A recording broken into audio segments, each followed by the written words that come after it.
Welcome to Terrified Tales, where things are about to get unsettling. Before we dive deeper into the darkness, make sure to like and subscribe. Let us know where you're listening from and what time it is. Are you brave enough to be here at night? Now, relax and let the fear take hold. Story 1. Eric had been in the Wrangell Mountains for days, photographing the dramatic landscapes and capturing the wildlife that roamed the untouched wilderness of Alaska. As an experienced wildlife photographer, he thrived on the isolation. But he hadn't planned on the early snowstorm. It had begun without warning, an ominous shift in the air, followed by an avalanche of snowflakes that fell from the sky like dust. At first it was beautiful, just a blanket of white, soft and calm. But soon the wind began to pick up, howling through the trees, swirling the snow into drifts and obscuring his path back to the base camp. Eric checked his map again, but with every step, the trail seemed to disappear beneath the increasing snowfall, leaving him uncertain of his direction. He couldn't afford to panic, but the storm's swift ferocity made him uneasy. The forecast hadn't predicted snow this early in the season. The weather had been calm for weeks, a perfect stretch for his photo sessions in the mountains. But now, with visibility shrinking by the minute and his surroundings rapidly becoming indistinguishable, it was clear that he wouldn't make it back to base camp before nightfall. The temperature had dropped dramatically, and with the wind gusting stronger, the chill began to cut through his layers. His breath puffed in clouds of mist with each exhale, and the snow began to fall harder, packing the air with a thick white fog. Eric had learned to survive in harsh conditions before, but as the storm intensified, he realized his options were limited. The map, his compass, and his knowledge of the terrain could only help so much. Without shelter, the storm could become more than just an inconvenience. It could become deadly. As he trudged forward, his snowshoes sinking deeper with each step, he began to scan the landscape for any sign of shelter. He could make out the silhouettes of trees, but beyond that, the snow and the wind had begun to distort the world around him. The isolation felt oppressive, the air too thick to see through, too cold to ignore. He wasn't afraid, but the uneasy feeling in his stomach gnawed at him. Minutes turned to hours. It wasn't long before Eric's legs began to feel the burn of exhaustion, the chill in his bones creeping up his spine. The storm was relentless, and his energy was starting to wane. He'd been walking for hours now, but the forest felt like it was swallowing him whole. The isolation that had once been peaceful now felt suffocating. And then, just when his hope began to waver, he saw it. A break in the white haze ahead, a clearing in the trees. Through the thick falling snow, Eric spotted something that seemed to beckon him forward, the faint flicker of light. A small campfire. At first he thought it was a mirage, a trick of the storm's thickening veil. But as he drew closer, there it was, small but steady, its flames dancing and crackling in the snow. His heart leapt at the sight of the fire, and he almost didn't care that it was a strange and unexpected find. The warmth that it promised, even from a distance, was an invitation too good to pass up. For a brief moment, Eric wondered if it was an illusion, but the light grew clearer. As he approached, the snow around him continued to fall in sheets, but in the clearing the fire seemed to hold its ground, unwavering in the face of the storm. With renewed energy, Eric hurried toward it, calling out, hoping to find another person who might be camping in the area. "Hello!" he called, his voice swallowed by the wind, but his words still cut through the cold night air. "Anybody out there?" But there was no response, no shout, no acknowledgement. He slowed as he reached the fire, taking in the strange sight before him. The fire, though flickering brightly, didn't seem to give off heat. The flames danced and swirled. But when he held his hand just inches above the flames, the cold air lingered, He blinked in confusion, squinting against the firelight as he looked down at the logs. They were encased in ice, frozen solid beneath the flames. Eric could see the jagged ice coating each log, the frozen edges glistening in the orange glow of the fire. A chill ran down his spine.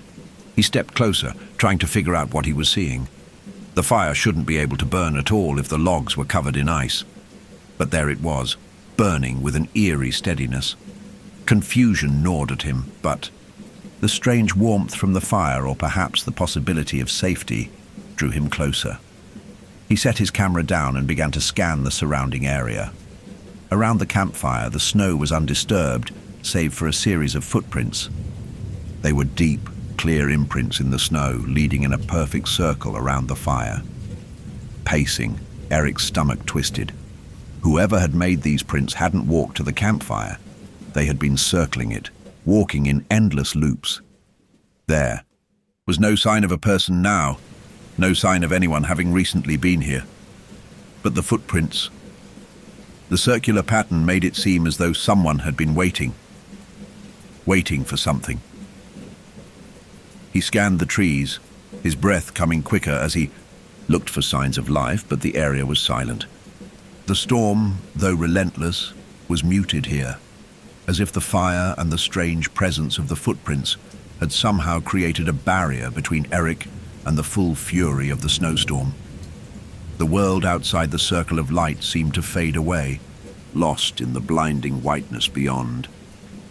He stood there for a moment, unsure of what to do. Should he call out again? Wait.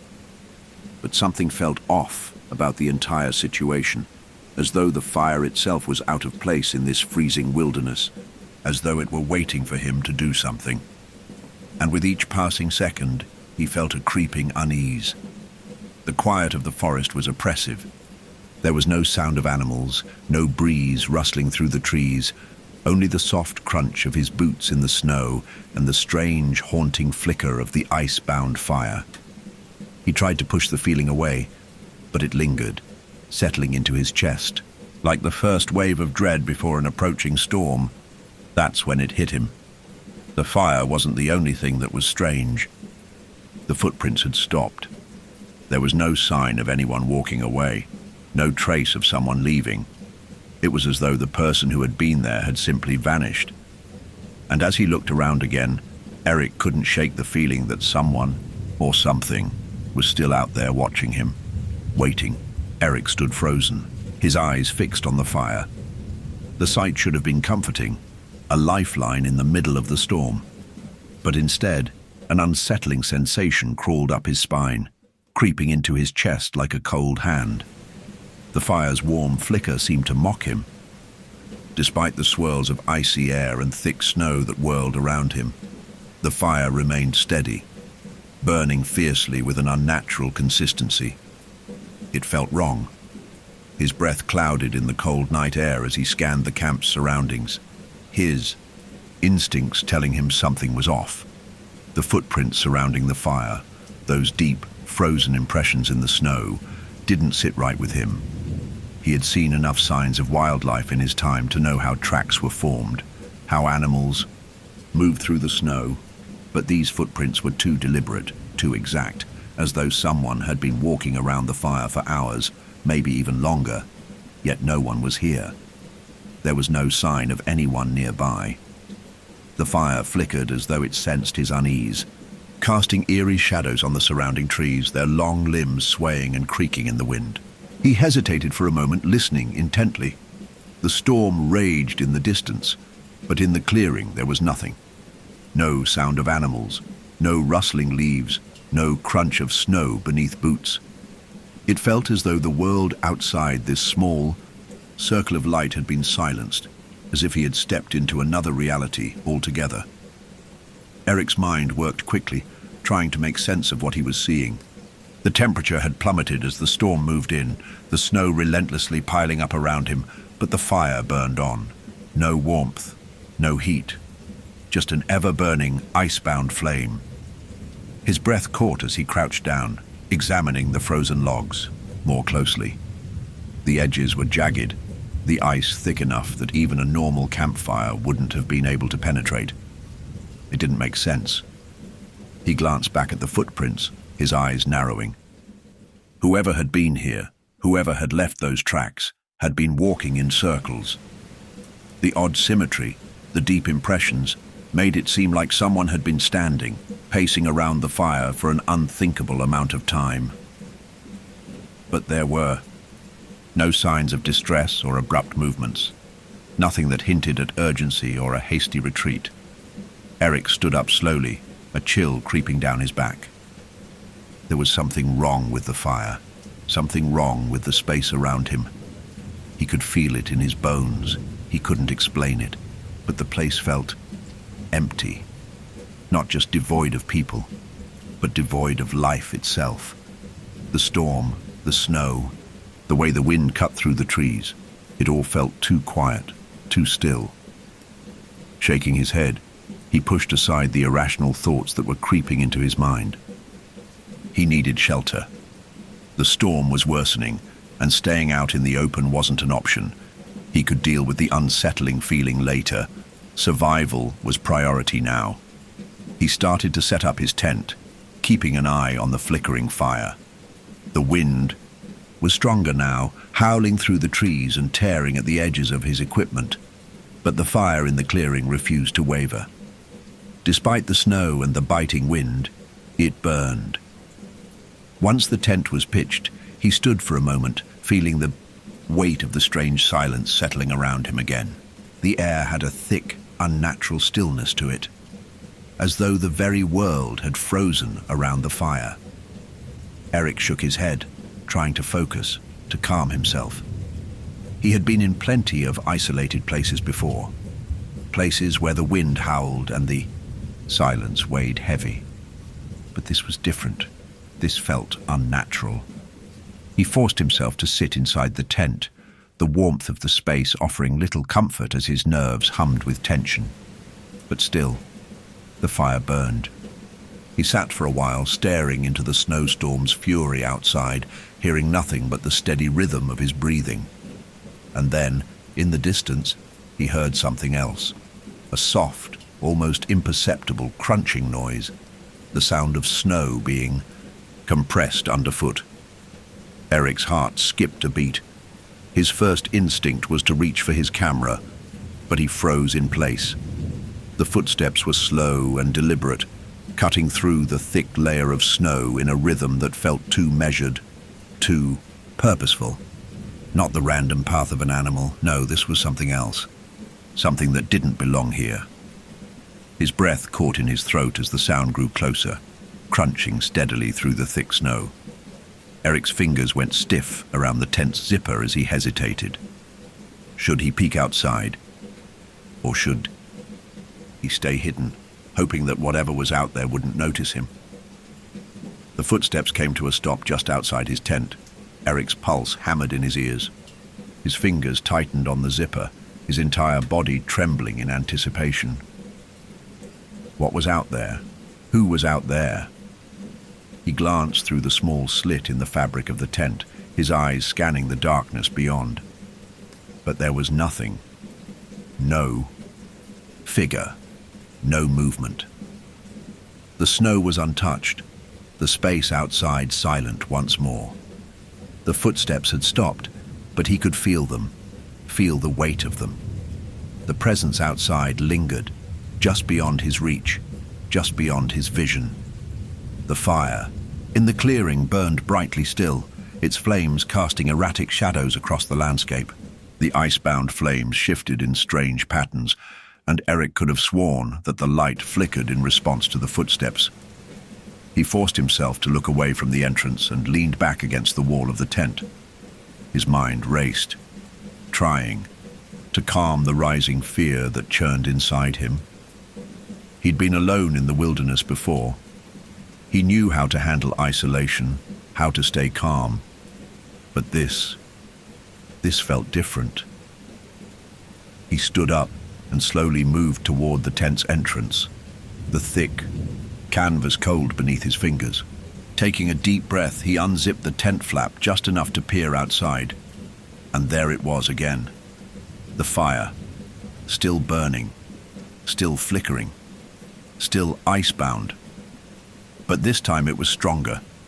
It seemed to hum with an energy he hadn't noticed before, its light pulsing and flickering like it was alive. The flames, dancing in an unnatural pattern, seemed almost to beckon him closer. The air outside had grown heavier, colder, more oppressive, and in the eerie silence of the night, with the storm still howling around him, the fire beckoned him. But just as Eric took a step toward it, a sudden thought seized his chest. His body froze, the hairs on the back of his neck rising, the footprints. The pacing, the sounds, there was no one here. But there was something. Something had been here. Something had been watching him, and for the first time, he felt that watching presence grow stronger, like the very forest was alive, and the fire was just its glowing, frozen heart. Eric's heart thudded in his chest as he stepped outside the tent, the cold air biting into his face, but he barely felt it. His mind was consumed with the strange events of the night, those frozen, unnervingly symmetrical footprints, the fire that seemed both impossible and unyielding, and the disembodied footsteps that had circled his camp. He couldn't shake the feeling that something was terribly wrong, but the snowstorm had left him with no choice but to stay. As he stepped away from the warmth of his tent, the eerie quiet of the wilderness surrounded him. The wind had slowed, but the night was still alive with the oppressive hum of the storm, the constant drumming of snow against the trees. The fire's light flickered brightly, casting long shadows that stretched across the clearing. It beckoned to him, pulling him forward with a magnetic force he couldn't explain. Eric's breath came in shallow bursts as he looked around. The air felt thick with an unnatural stillness, as if the world had taken a collective breath and was waiting for something. His boots crunched in the snow as he slowly made his way to the center of the clearing, where the footprints lay frozen in time. The circle was unmistakable now, more defined in the full light of the fire. The footprints had been meticulously placed, as though someone, no something, had walked around the fire for hours, pacing in a tight, deliberate loop. There was no indication of anyone stepping away from the fire, no trails that led off into the woods, no movement toward a shelter or outpost, just a circle of footprints, deep, frozen, and oddly symmetrical. Eric crouched down, tracing one of the prints with the tip of his boot. The shape was too clear, too perfect, almost too much, like the work of a machine or something far more calculated than a human being. His mind raced, struggling to make sense of the pattern. Then his gaze fell on the fire again. The flames danced wildly, flickering without ever losing their form. Despite the storm, the logs beneath the fire remained ice-cold, and Eric swore he could feel the chill radiating from the ground beneath them. His breath misted in the cold air, but the fire should have been impossible. The storm, the freezing temperatures, the wet snow, it was all working against it, yet it burned with an eerie steadiness, unfazed by the elements. A low growl of wind swept through the trees, but the sound felt distant, like a low, ominous whisper carried from far away. Eric straightened and scanned the surrounding woods, his instincts on high alert. Something wasn't right. A shiver ran through him, not from the cold, but from the oppressive sense that he was being watched. He couldn't shake the feeling that whatever had left these footprints, whatever had made this circle, was not far off. His senses were on edge, every crack of the forest's limbs or rustle of snow causing him to glance back over his shoulder. The fire, though, never wavered. It burned steadily, as though it were anchored to the earth by some force beyond his understanding. Eric stepped cautiously toward the center of the circle, his boots crunching in the snow, and knelt beside one of the footprints. He ran his gloved hand over the hardened shape, cold to the touch, feeling the frozen edges as though they had been imprinted in time. The pattern was precise, too precise. It made no sense for an animal to leave prints like this, nor for a human to walk in such a deliberate, repetitive circle. A chill crept up his spine, and he stood abruptly, scanning the woods around him once more. A sudden flash of movement caught his eye. Just beyond the clearing, something dark and quick darted through the trees, vanishing before he could focus on it. His heart skipped, but when he looked again, there was nothing, just the shifting snow and the whisper of wind. It was the first time he had seen anything move since he'd arrived. His breath quickened, and he backed away from the fire slightly, his mind now in overdrive. He couldn't stay out in the open like this, not with whatever was out there watching him, not with the sense that he was being led into something. A part of him screamed to leave, to pack up and try to find his way back to base camp, but his logical side fought back. He couldn't afford to be reckless, not in the middle of a snowstorm in a place this remote. Then the sound came again. That slow, methodical crunching of footsteps in the snow. Eric froze, his body tensing, his eyes darting to the entrance of the clearing. The sound was faint at first, coming from the woods beyond the campfire's light.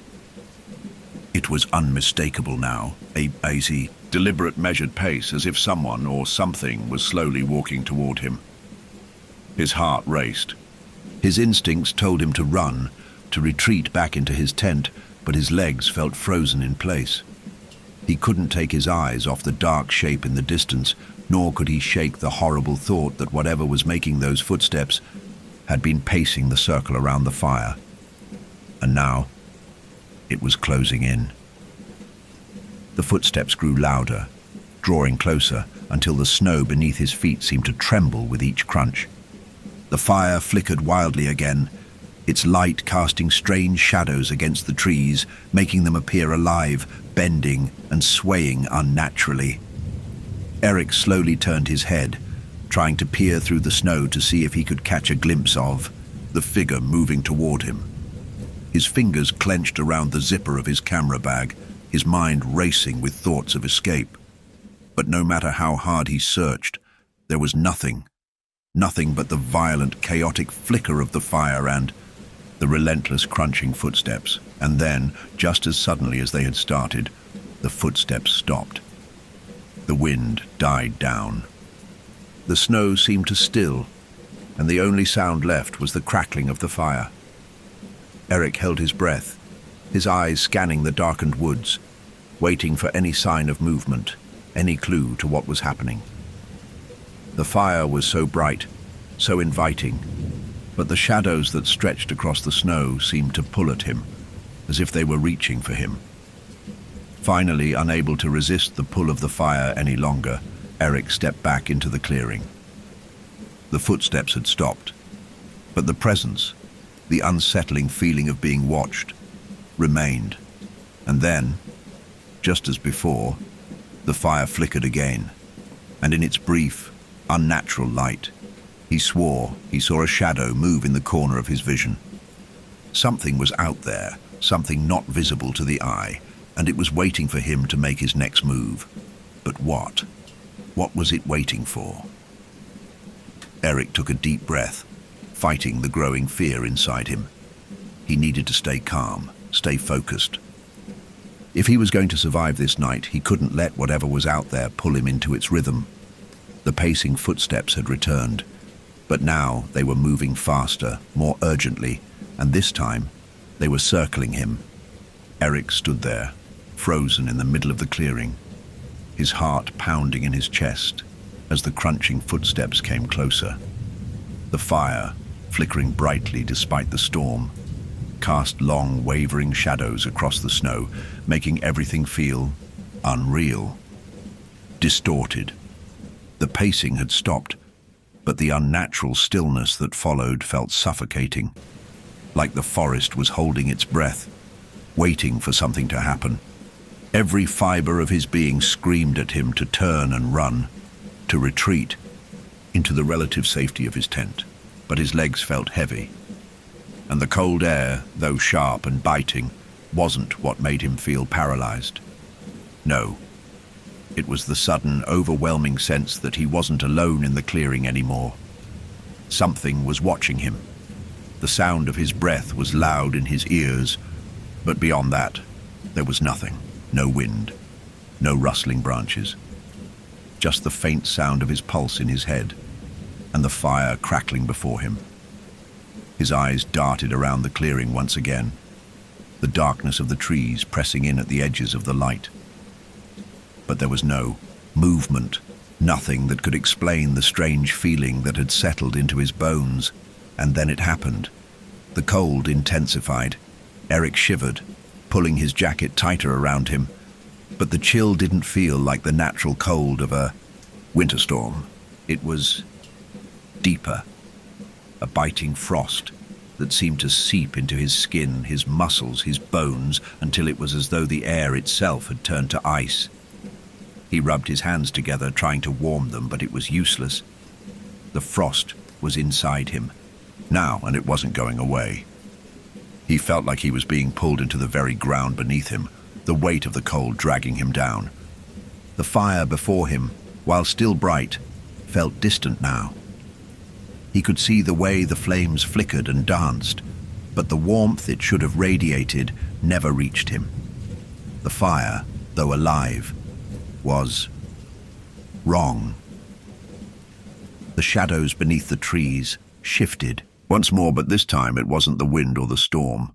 There was something else, something deeper in the woods, moving through the trees with an unnatural grace, a movement that couldn't belong to any animal Eric had ever seen. His instincts told him to run, but his legs remained heavy, locked, in place by the ice that seemed to have claimed him. His eyes swept back to the frozen footprints, now growing more pronounced as the snow continued to drift down around them, blanketing the ground like a fresh layer of white parchment. Each step in the circle was etched so clearly in the snow that Eric could see every detail, the depth, the cold, the way they seemed to lead nowhere and everywhere all at once. The hairs on the back of his neck stood on end, and he felt his breath catch in his throat. There were more footprints now, new tracks, just beyond the edge of the clearing. They weren't frozen in the same way as the others, though. They were fresh, their edges still sharp and clear in the snow. The steps were deliberate, purposeful, and they led directly toward him, as if whoever or whatever had been pacing. Around the fire was now closing in. Eric's pulse hammered in his ears as he instinctively stepped back. The icy grip that had been suffocating his chest tightened further, and with a sudden surge of panic he turned to face his tent, his mind desperately trying to pull himself away from the chaos he was witnessing. He had to get inside, he had to find warmth. But before he could move, he heard it again, those faint, deliberate steps crunching through the snow, slowly but steadily moving toward him. He whipped around, eyes scanning the darkness of the trees, heart pounding in his chest. For a moment, everything went still. The wind had stopped. The fire flickered and hissed, but there was something else. It wasn't the wind. It wasn't the storm. It was the unmistakable sound of footsteps, the sound of someone walking through the snow, the crunching noise getting closer, slower, but impossibly steady. Eric felt the hairs on his neck rise as the sound grew louder, closer. He couldn't see anyone, not in the flickering light, not in the snowstorm, but the sound was unmistakable, undeniable. Someone, or something, was walking toward him. The footsteps stopped, and for the first time Eric felt the full weight of the silence that hung over the clearing. The air had gone still, as if time itself had frozen. His breath came in short, ragged bursts, visible in the frigid air, but his chest felt tight, like a weight was pressing down on him. A deep, low growl suddenly rumbled from the darkness beyond the trees. It was soft at first, like the rumble of thunder, but it grew louder, more pronounced. It was a sound that wasn't right, too guttural, too deep to come from any natural animal. It wasn't a growl. It was something far older, far darker. Eric's heart raced. His eyes widened in horror as the growl grew louder, but it didn't sound like it was coming from one direction. It seemed to surround him, vibrating through the air, moving with an unnatural cadence, moving with the rhythm of the tapping. And then, through the dense darkness of the trees, Eric saw it. A shape, tall, thin, and impossibly still, standing just beyond the reach of the fire's light. The outline of a figure, impossibly tall, impossibly thin, its body barely visible against the shadows, but its presence undeniable. The growl faded into a low mechanical hiss. It wasn't a creature. It was more a presence, a thing that defied everything Eric had ever known about nature. The figure didn't move, but Eric could feel its gaze piercing him from the darkness. The tapping grew louder, sharper, and now Eric understood. It wasn't just a sound, it wasn't just a rhythm. It was alive, and it was waiting for him. The figure took one slow step forward, and Eric's heart stopped. It was closing in. The fire suddenly flickered violently, casting long, eerie shadows that seemed to twist and writhe as though the light itself had come alive. The air around him grew even colder, as though the temperature was plummeting, like the earth itself was turning to ice. Eric's breath caught in his throat. His body moved on its own accord now, adrenaline surging through his veins. He had to get away. He had to. Crunch. Another step. Closer. He turned, his boots slipping in the snow as he stumbled backward toward the tent, fear creeping into every corner of his mind. His eyes never left the figure, its long, impossibly thin limbs slowly stretching. Forward. Crunch. It was closer now, right outside the circle of firelight, and then, with a sudden and deafening crack, the figure lunged. Eric's heart was hammering in his chest, each beat feeling like it could shatter his ribs. His breath came in shallow, desperate gasps, the frozen air biting at his lungs as his feet scrambled to push him backward, away from the figure that was now advancing toward him with unnerving slowness. Every time the snow beneath him crunched, it felt like a countdown, each step closer to the inevitable. The figure, impossibly tall and thin, seemed to glide forward, its long limbs stretching unnaturally with each movement, its outline shifting, like something between shadows and smoke. It wasn't a human, not in any way that Eric could comprehend. The fire flickered again, brighter this time, casting sharp, erratic shadows across the snow. The flames leaped and swirled as if they were alive, and in that moment, Eric realized the full horror of what was happening. The fire was not just burning, it was alive. It was part of the presence that stalked him, part of the unnatural rhythm that had emerged from the heart of this forsaken place. His fingers, trembling from fear and cold, brushed against the zipper of his tent, but the sudden movement of the figure made him freeze. It was so close now that the air seemed to vibrate with its presence. The sound of the footsteps had stopped. The growl, the strange, deep rumbling that had echoed from the woods, was silent. Only the crackling of the fire, now so intense that it almost burned his skin, filled the night. The world around him seemed suspended in time, as though everything was waiting, as though even the storm outside the clearing had stilled, holding its breath in anticipation. Eric's back was pressed against the tent now. He could feel the cold, the damp fabric against his spine, but he couldn't move. His legs felt paralyzed, the terror of what was happening locking him in place. He tried to turn his head to the side to look for a way to escape, but the figure's presence seemed to fill the entire clearing, like it was part of the earth itself. The fire burned bright, casting a fiery glow that illuminated the shape of the figure standing just beyond the light. It had no face, no visible features, but its outline was clear. Long, jagged limbs stretched out of the shadows, and its body shimmered like a mirage, a strange melding of metal and shadow, the eerie glow of the fire reflecting off it. As it moved closer, Eric could feel the air grow colder, the temperature dropping at an alarming rate. He could see his breath hanging thick in the air, each puff of steam clouding in front of him, but there was no heat, Not from the fire, not from the figure. Then, in a sudden burst of movement, the figure's arms stretched forward, and Eric was jerked out of his frozen stupor. His body moved on instinct, stumbling back even farther, but the figure was faster. It was already in front of him, its long limbs casting a shadow across the snow, its outline too much like a dream, too distorted to be real. It was almost like it didn't walk, but slid, its movements gliding over the snow as though it was part of the storm, part of the wind itself. And then, just as Eric's mind screamed for him to run, to get away, the fire sputtered. A violent flare of light erupted from the campfire, casting everything into sharp contrast. Blinding, too bright for Eric to focus on anything. His instinct screamed at him to shield his eyes, but it was already too late. The figure, its limbs now rippling like smoke, stretching impossibly long, was standing right before him. There was no sound, just the overwhelming presence of it. It loomed, its coldness radiating from the body like an icy wind.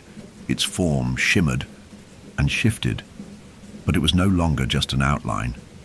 It had become something more tangible, as if somehow it had crossed the threshold from the abstract, from the shadow of something unreal, into something real. The fire flickered one last time, and then it was gone. The flames died out almost instantaneously, leaving only the pale, sickly light of the moon to illuminate the clearing. The sudden cold that gripped Eric's body was unbearable now.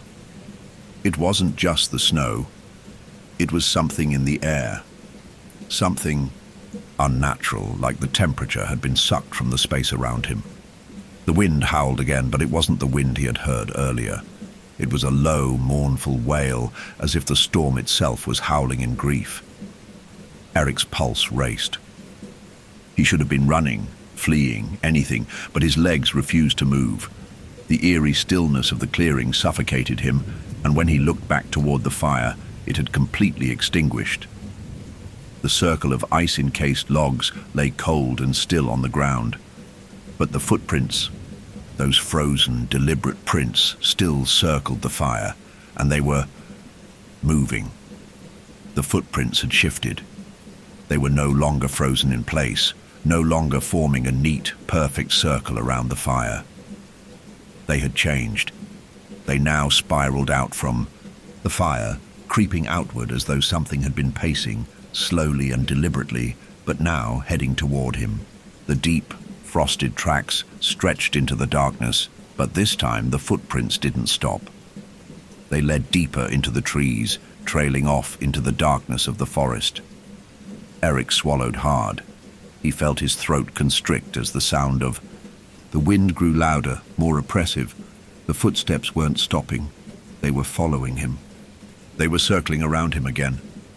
But this time, they weren't confined to the clearing. They were leading him deeper, pulling him toward the trees. The presence, whatever it was, hadn't left. It was still there, watching him, its coldness pressing against his skin like a tangible force. Eric's thoughts became frantic, his body frozen, not with cold, but with an all-consuming fear. And then from the darkness between the trees, a figure stepped forward. This time, there was no mistaking it. The figure that had been circling him, waiting, was coming closer. The pacing had resumed, but this time, there was no fire to illuminate the clearing. It was only the moonlight. The figure that emerged from the shadows of the trees stood silent, its elongated shape indistinct in the darkness beyond the fire's last dying embers. The storm, though relentless, seemed to pull back from the clearing, as if the storm itself was aware of the presence that had materialized before Eric. The wind, which had whipped through the trees moments before, now seemed muted, as though the entire world held its breath. Eric's chest tightened as his eyes strained in the gloom. He couldn't see it clearly, but he could feel it. The weight of its presence pressed on him, suffocating him. His instinct screamed to run, to escape whatever this was, but his body refused to obey. His limbs felt heavy, frozen, as though the very air around him had turned to ice. The cold, unnatural chill still gripped him, making it difficult to think straight. The hair on the back of his neck stood on end as the creature, or whatever it was, moved. But it didn't move like anything Eric had ever seen. Its form was jerky, erratic, like the wind itself had shaped it. Something wild and unnatural. One moment it appeared to glide, its limbs stretching unnaturally long. And the next, it was a blur, shifting back into shadow, as though it could bend and twist between the spaces of reality and the shadows. It had no eyes that Eric could see, no face to speak of, but Eric felt its gaze, cold and unyielding, locked directly on him. It wasn't just watching him, it was studying him, waiting for him to make the wrong move. The footprints continued to stretch out into the forest, winding around the edges of the clearing, forming an endless circle. It was like the forest itself was in a trance, its energy focused entirely on this thing that stood just beyond the firelight. And then, the moment Eric thought he might collapse from the weight of the dread pressing against him, the figure stepped closer. Eric could feel it now.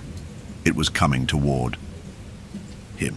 The air thickened with the sense of something being drawn, like a force was slowly reeling him in, pulling him closer to the figure in the darkness. His breath quickened, his hands trembling, unable to stop themselves from clutching the fabric of his jacket tightly. There was nothing he could do. He knew this. He knew he was powerless. The figure was nearly upon him, yet Eric still couldn't see it clearly. It was as though his mind refused to let him focus on it, on what it was. Every time his gaze tried to latch onto a part of it, its limbs, its form, it seemed to shift away, like the very act of looking at it changed its shape, its definition.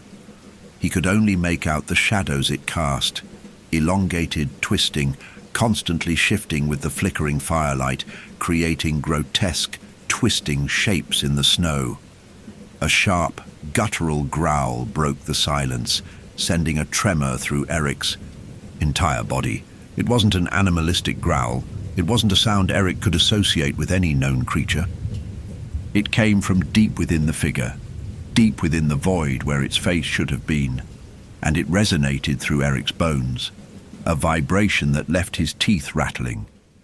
This sound, it was a command, a warning.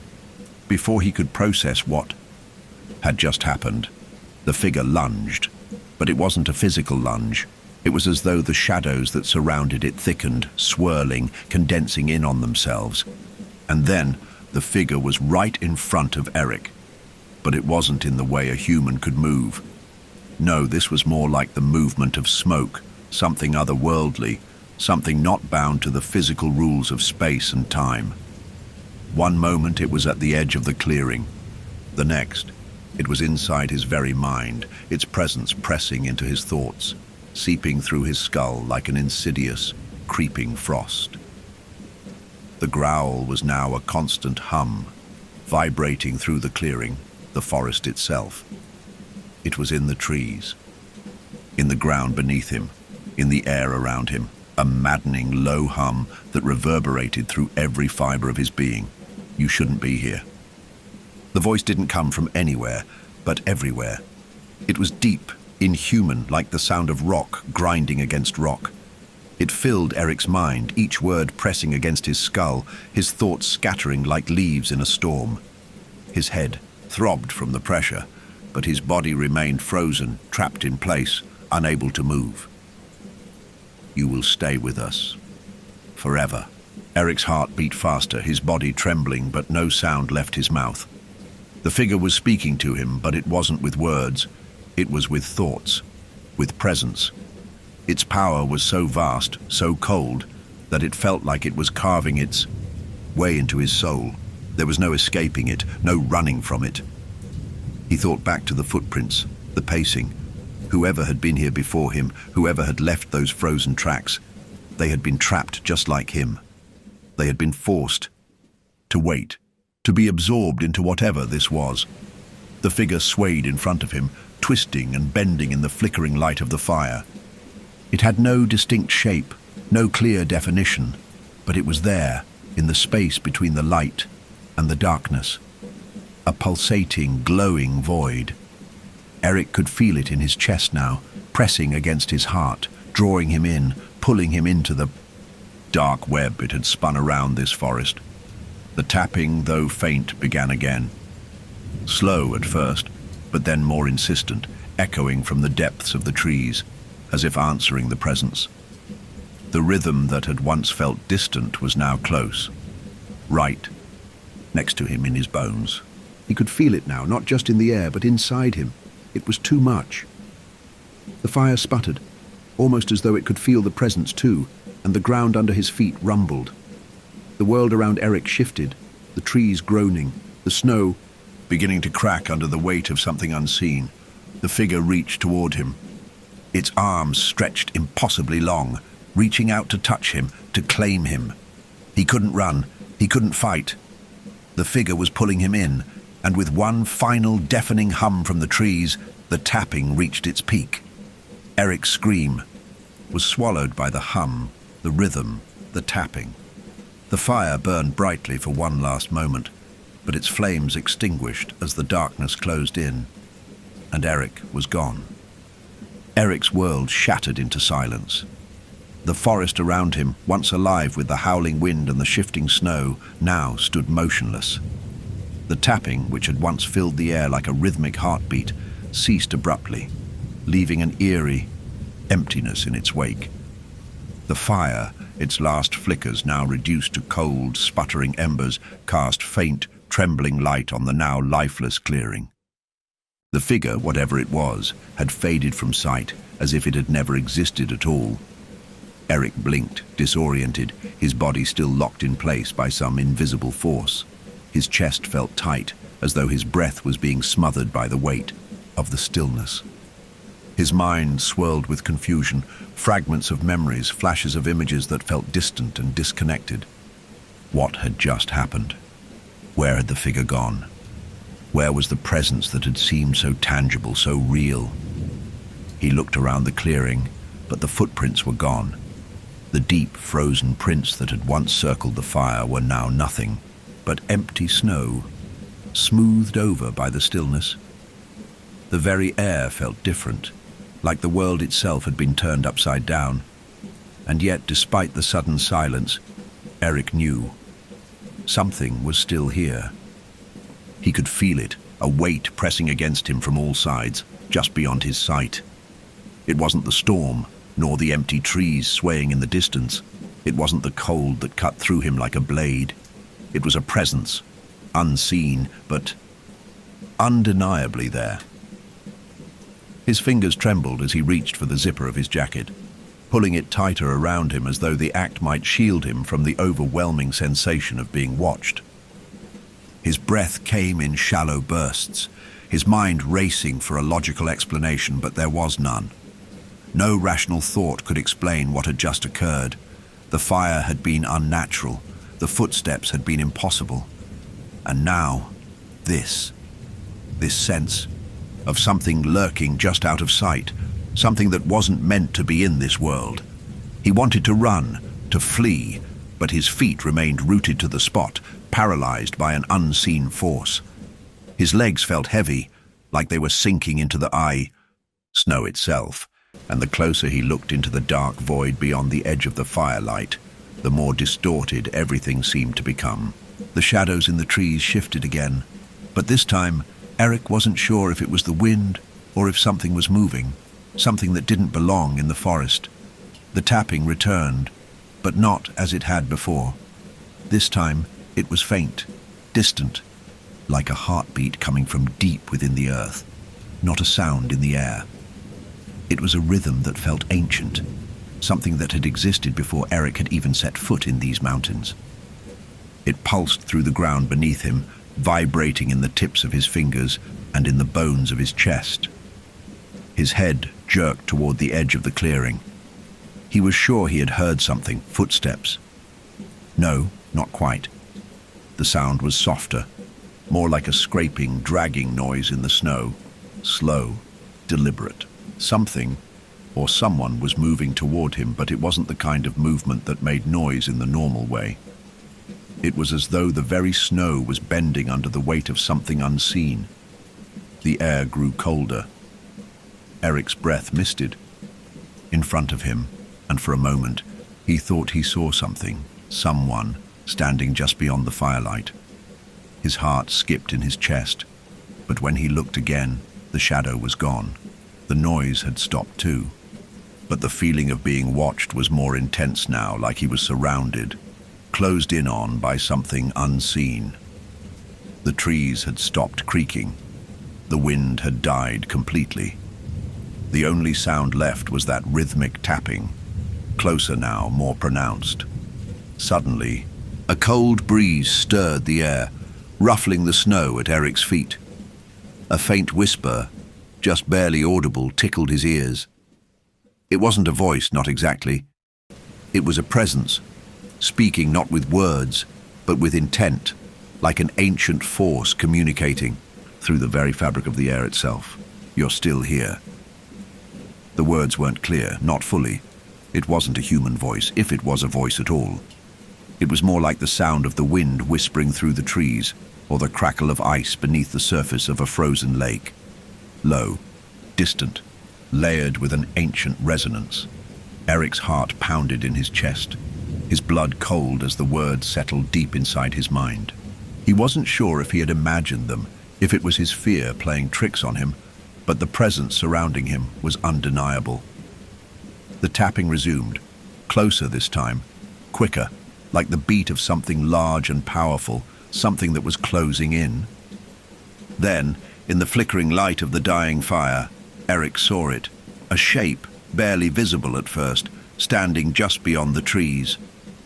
It was tall, too tall, its form stretching unnaturally long, its outline distorted by the shadows around it. It was not like the figure he had seen before. This one was less defined, more shadow than substance. It seemed to absorb the light, bending it around itself like it was both part of the world and apart from it. Eric's mouth went dry. His mind screamed at him to run, to get away from whatever this was, but his legs remained frozen in place, as if the very air had solidified around him. He blinked rapidly, trying to make sense of what he was seeing. The figure shifted slightly, its long limbs twisting and stretching with an almost unnatural fluidity.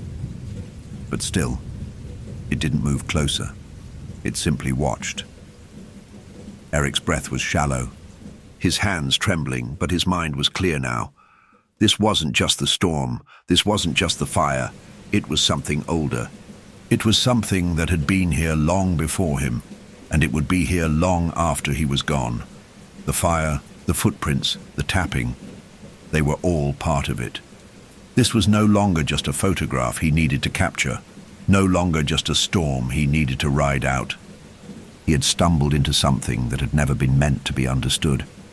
The figure moved again, but this time its limbs jerked, like it wasn't fully in sync with itself, as though its movements were not entirely natural, not entirely physical, and then with a sudden burst of terror, Eric realized it was waiting for him to approach. The fire flickered one last time. The tapping quickened, louder, now echoing through his mind. Something in the snow shifted, and with one last, gut-wrenching thought, Eric understood. The forest, the fire, the figure, it was all a cycle, and he had become part of it.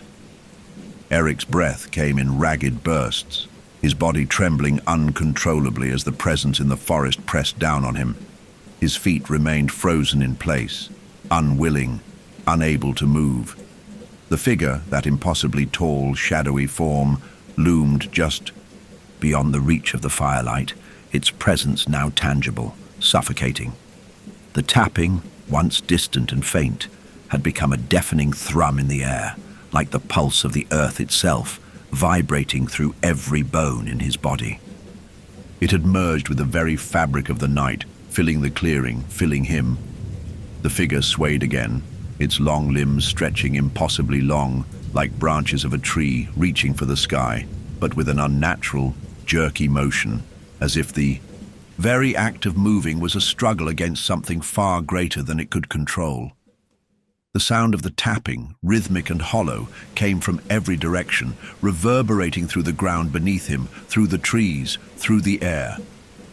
It was the heartbeat of the forest, the heartbeat of something old, something that had existed long before Eric had set foot in these mountains, long before anyone had ever dared to enter its grasp. The fire, now almost completely extinguished, sputtered and flickered, casting long, twisting shadows that seemed to twist and writhe on their own. The warmth that had once promised safety was now an illusion, replaced by the biting, suffocating cold that emanated from the depths of the forest, from the figure that stood just beyond the firelight. Eric could feel the temperature drop even further, the cold biting into his skin, his lungs. He could see the frosty mist of his breath hanging in the air, clouding in front of him. The cold was more than just temperature. It was an absence, an emptiness that gnawed at him from the inside. And then, the figure stepped forward. Its movement was slow, deliberate, but there was an unnatural quality to it, an unsettling grace that made the hair on the back of Eric's neck stand on end. The sound of its footfalls, the slow, deliberate crunch of snow, was louder now. The tapping seemed to follow it, syncing with its movements, becoming part of the figure itself, an extension of whatever dark force had created it. Eric's legs finally gave way, his knees buckled, and he dropped to the snow, gasping for air. His heart was hammering, his hands clutching at the frozen ground beneath him, as though it could somehow anchor him to reality. The world around him seemed to warp, to distort. He could no longer tell where the figure ended and the forest began. The tapping echoed louder, sharper, filling his mind with a rhythmic beat that was inescapable, inescapably alive. He opened, his mouth to scream, but no sound came out. The world was quiet now, too quiet, save for the tapping. His pulse raced in his ears, drowning out everything else. And then, just as he thought he might lose his sanity to the oppressive rhythm, the figure spoke. It wasn't a voice, it was a vibration, a low, guttural hum that pulsed through the air, filling the space between Eric and the figure. "You are part of the rhythm now," it said. The words were not spoken with sound. They were felt, deep inside his chest, inside his bones. They burrowed into his mind, settling there like a seed, growing, expanding until they consumed him entirely. The tapping in his mind grew louder, more insistent, like a force pulling at his very consciousness, stretching it thin. Eric wanted to scream. He wanted to run, to escape, but there was nowhere to go. The figure had already claimed him. The rhythm had already taken root inside him. He was no longer a man trapped in the woods. He was part of it, part of the cycle that had existed here long before him and would continue long after he was gone. The fire sputtered out completely, leaving only the glow of the moon to illuminate the clearing. The figure stepped closer, towering over him, its long, twisted limbs casting impossibly long shadows across the snow. Eric could see the faint outline of its face, or what should have been its face. There were no features, no eyes, no mouth, just a smooth, featureless surface that seemed to absorb the light around it. The more he looked, the more he felt himself drawn into the figure, like it was pulling him in, claiming him as part of the forest. The tapping surged louder, faster, until it was all Eric could hear. His thoughts were consumed by it, his body shaking with the rhythm. The figure reached down, its cold, metallic fingers stretching toward him. There was no escape. The figure's touch was inevitable. And when the figure's fingers brushed against his forehead, everything went dark. When Eric opened his eyes again, he was no longer in the clearing. The fire was gone. The storm was gone. Everything was gone.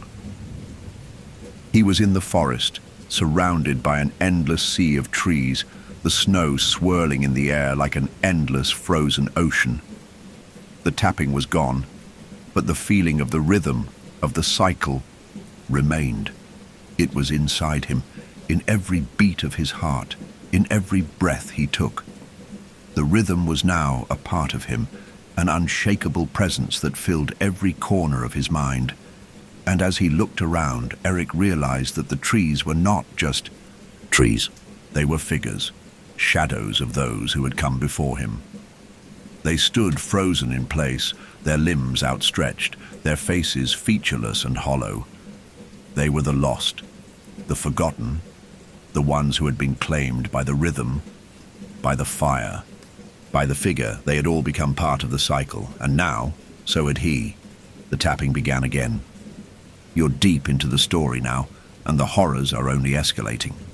If you're still with us, don't forget to like and subscribe. Tell us where you're listening from in the comments. Who else is staying up late to face this nightmare? Settle in. The terror continues. Story 2, Adam and Sarah arrived in the Green Mountains of Vermont with the intent of escaping the pressures of their daily lives. The hike was supposed to be a peaceful getaway, just the two of them and the tranquility of nature. The sun was still high in the sky as they made their way to the familiar trailhead, a well-known route that twisted through the ancient woods. It was late afternoon, the kind of time when the forest seemed to be in its most serene state, bathed in the warm glow of golden light. The trail was clear, the air crisp with the scent of pine and earth, and the distant sound of birdsong filled the air. Everything felt right. It was the perfect setting for a retreat.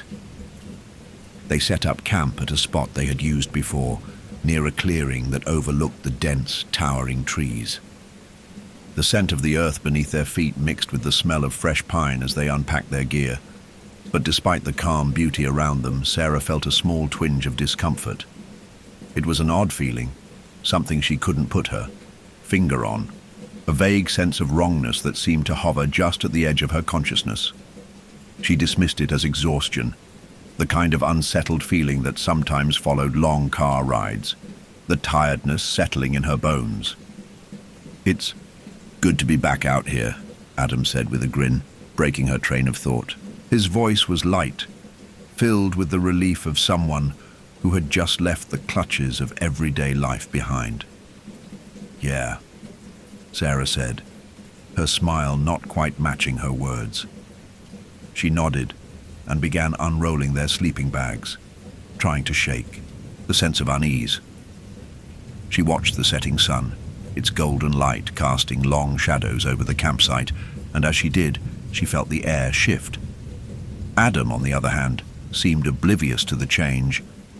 He set about getting a fire going, making small talk as they worked together. She followed his lead, trying to focus on the familiar, comforting tasks that marked the start of every hike.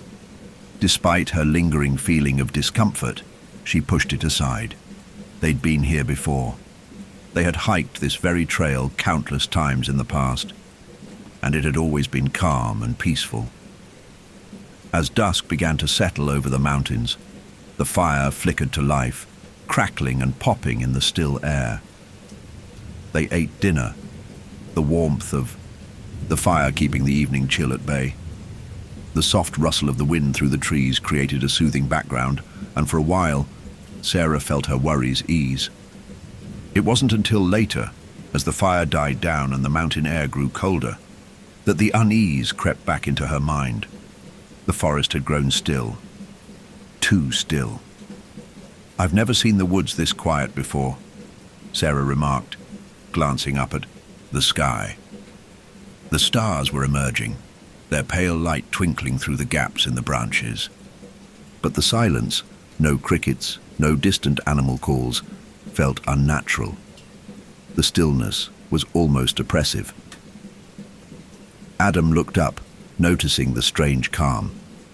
It's probably just the time of night. Everything settles down. But Sarah wasn't convinced.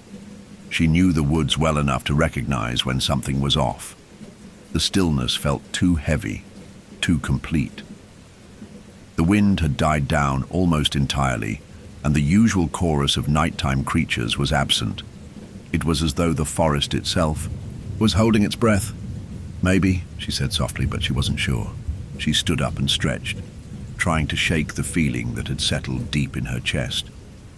It was just a trick of the mind, she thought, just the silence of the night. Adam stood beside her, wrapping his jacket tighter around his shoulders. "It's good to get some peace and quiet for once. No deadlines, no distractions." "Yeah," Sarah agreed, but her voice was thin, distracted. She took a deep breath and glanced back at the fire. It had dimmed significantly, the once strong flames, now reduced to small embers. The forest around them seemed to hold its breath, waiting. As they prepared to turn in for the night, the wind shifted, picking up slightly as a chill swept through the trees. The atmosphere had changed, and Sarah couldn't shake the sense of foreboding that gripped her. Something was coming. She didn't know what, but the forest felt different now. It felt alive in a way that wasn't comforting. Still, they crawled into their tent, bundled up in their sleeping bags, and settled in for the night. Adam's steady breathing soon filled the space as he drifted off, but Sarah lay awake, staring, up at the tent ceiling, her mind racing. The sounds of the night seemed to return, distant owl calls, the rustle of the wind in the trees, but they didn't feel the same. The silence was there, just beneath it, always present. Something was wrong, and she couldn't shake the feeling that the night ahead wouldn't be like any they'd experienced before. The soft sounds of the night grew louder, but there was something wrong with them. The wind had picked up, and it wasn't the calm, familiar breeze of a typical evening. It was harsh, whipping through the trees with unnatural force, bending the branches and snapping twigs. Sarah sat up in her sleeping bag, her pulse quickening as the first crack of thunder rumbled through the night.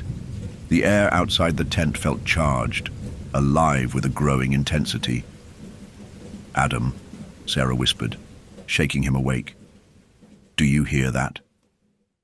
The storm hit like a freight train. Within moments, the wind became a roaring beast, howling through the trees with terrifying force.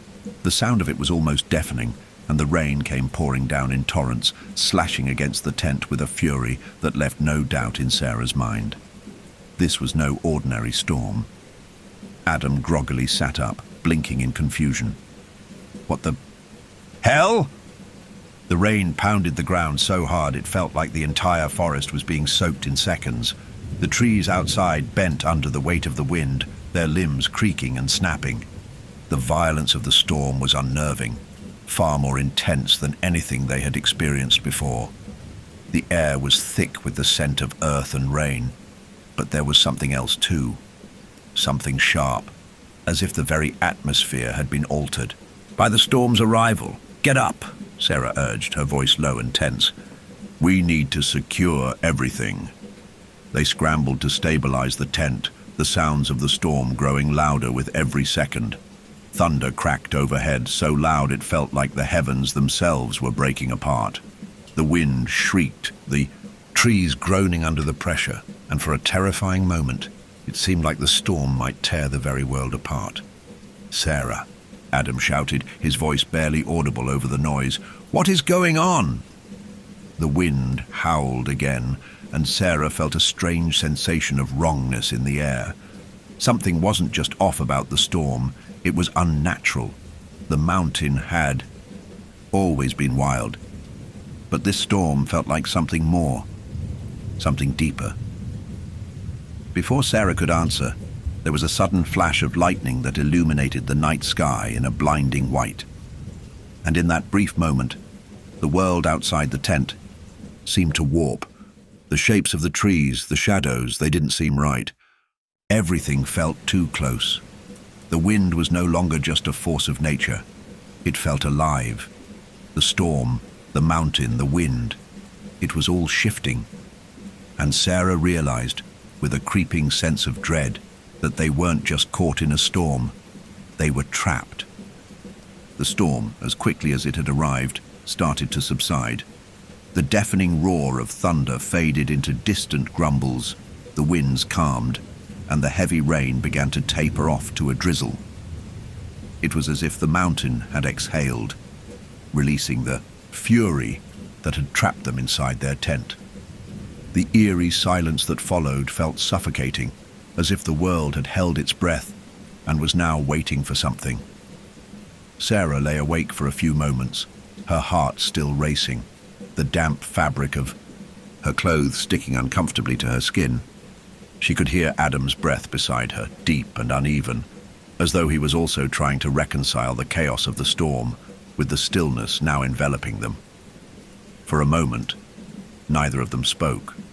The quiet was almost unnatural, too still, too absolute. Finally, Adam exhaled softly. Well, that was something else. His voice was still tense, but there was a slight edge of humor in it, an attempt to cut through the tension. Sarah didn't answer immediately. Her eyes were still, wide, the images of the storm, the thunder, the strange whispers flashing in her mind. She felt an unsettling sense of waiting, as though something were hovering just out of sight, something that hadn't fully revealed itself yet. "Sarah?" Adam called again, more gently this time. "Are you all right?" She blinked, pulling herself out of her thoughts. "Yeah, I'm fine. I don't know, I just keep thinking about that whisper." Adam shifted beside her, clearly uncomfortable. "You think we're just imagining things? That storm was intense." She didn't answer right away. She wasn't sure if she was imagining it either, but her gut told her otherwise. The whisper, "Leave, now." It had felt real. The words hadn't been a trick of the wind or the trees, but what could it mean? The silence lingered in the tent for another long moment. Finally, Sarah couldn't take it any longer. "Let's check it out," she said. Voice firm. She needed to be outside. She needed to see if the world around them was as it should be, or if they had somehow been caught in something that defied logic. Adam, although reluctant, nodded. "Okay, but let's stick together." The two of them crawled out of the tent, into the now muted light of the morning. The world outside was eerily quiet, too quiet for a forest that should be waking up from a violent storm. The only sound was the soft drip of rainwater falling from the trees, each drop creating ripples in the growing puddles at their feet. They both stood for a moment, just looking around. The mountain trail they had followed up the night before should have been right in front of them. But now, nothing. The land in front of them was a vast sea of dense, untouched forest. "I don't understand," Adam murmured, his voice thick with confusion. "This is where we were, right? This was the path." He pointed, his arms slightly trembling as he gestured toward the direction they had come from. Sarah's eyes scanned the area, trying to make sense of what she was seeing. It was no longer the familiar trail they had hiked up just the day before. It was gone, replaced by thick trees and underbrush, as though the path had never existed at all. The forest before them wasn't just untouched, it was too untouched. Everything seemed ancient, untouched by any human footstep in decades, if not centuries. Her heart raced. She instinctively took a step forward, only to stop when she realized the terrifying truth. The ground they stood on was soft, damp, but it wasn't right. It felt unfamiliar. The scent of the earth was stronger now, richer, older, and the trees, thick with moss, had a dense, almost oppressive feel to them. It was as if this place had been here for far longer than the day they had spent on this mountain. She turned to Adam. "What happened to the trail? Where did it go?" Adam looked just as lost, his eyes wide as he stepped forward, crouching to inspect the forest floor. Their footprints, their distinct prints from yesterday's hike, were still visible. They trailed into the trees as clear as day. But the terrifying part? Those footprints only went in one direction. "It's like we're stuck," Sarah said, her voice barely above a whisper. "Our footprints. They only go in. There's nothing leading out." Adam stood up sharply, his gaze flitting back and forth between the forest and the impenetrable fog still lingering in the distance. "This doesn't make sense." He walked a few more steps, his boots crunching in the damp leaves. As he moved, Sarah felt the prickling sensation on the back of her neck again. She knew he was right. Something was horribly wrong, something that went far beyond simple disorientation. They both froze when they heard it. The sound of footsteps ahead.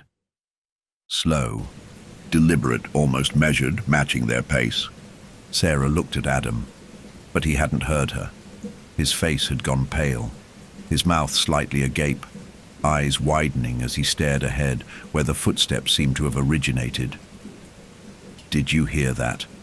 she whispered, her heart pounding in her chest. Adam nodded slowly, his hand instinctively reaching for the compass in his pocket. He checked it quickly. "We're still facing north. We should be able to head back down, follow the path. This doesn't make sense." They stood there, straining their ears for the sound again, and then it came. The footsteps, soft but unmistakable, steadily pacing in front of them, never faltering, always ahead. Yet no one was in sight. It wasn't an animal. No deer or bear would walk this slowly, in step with them. "Who's out there?" Adam called, his voice shaky as he stepped closer to Sarah. There was no reply. The footsteps didn't slow, didn't change direction. They matched their steps, always a few. "Paces ahead. What the hell is going on?" Sarah whispered, the reality of their situation starting to press in on her. "I don't know," Adam replied, his eyes scanning the thickening fog. "But we're not alone." They both looked around, but the woods were still. No movement. No sign of anyone else, just the sounds of the forest and those footsteps, never appearing, always just out of reach. Then Sarah's gaze landed on something else. A signpost, half obscured by overgrown moss and vines, standing just a few feet away, as if it had been waiting for them. The wood was weathered, the lettering barely visible, but the words were still there, carved deeply into the post. "This way is wrong." She felt a cold chill run down her spine. "Adam," she whispered, but her voice faltered. "What?" he replied, still fixated on the distant footsteps. He didn't notice the sign until she pointed to it. His brow furrowed as he walked over to it, reaching out to touch the weathered wood. "That wasn't here before. We would have seen it." He looked at Sarah, his eyes filled with growing dread. "Sarah, I think we need to get out of here right now." But the footsteps didn't stop, and the sign, the message, wasn't the only thing wrong.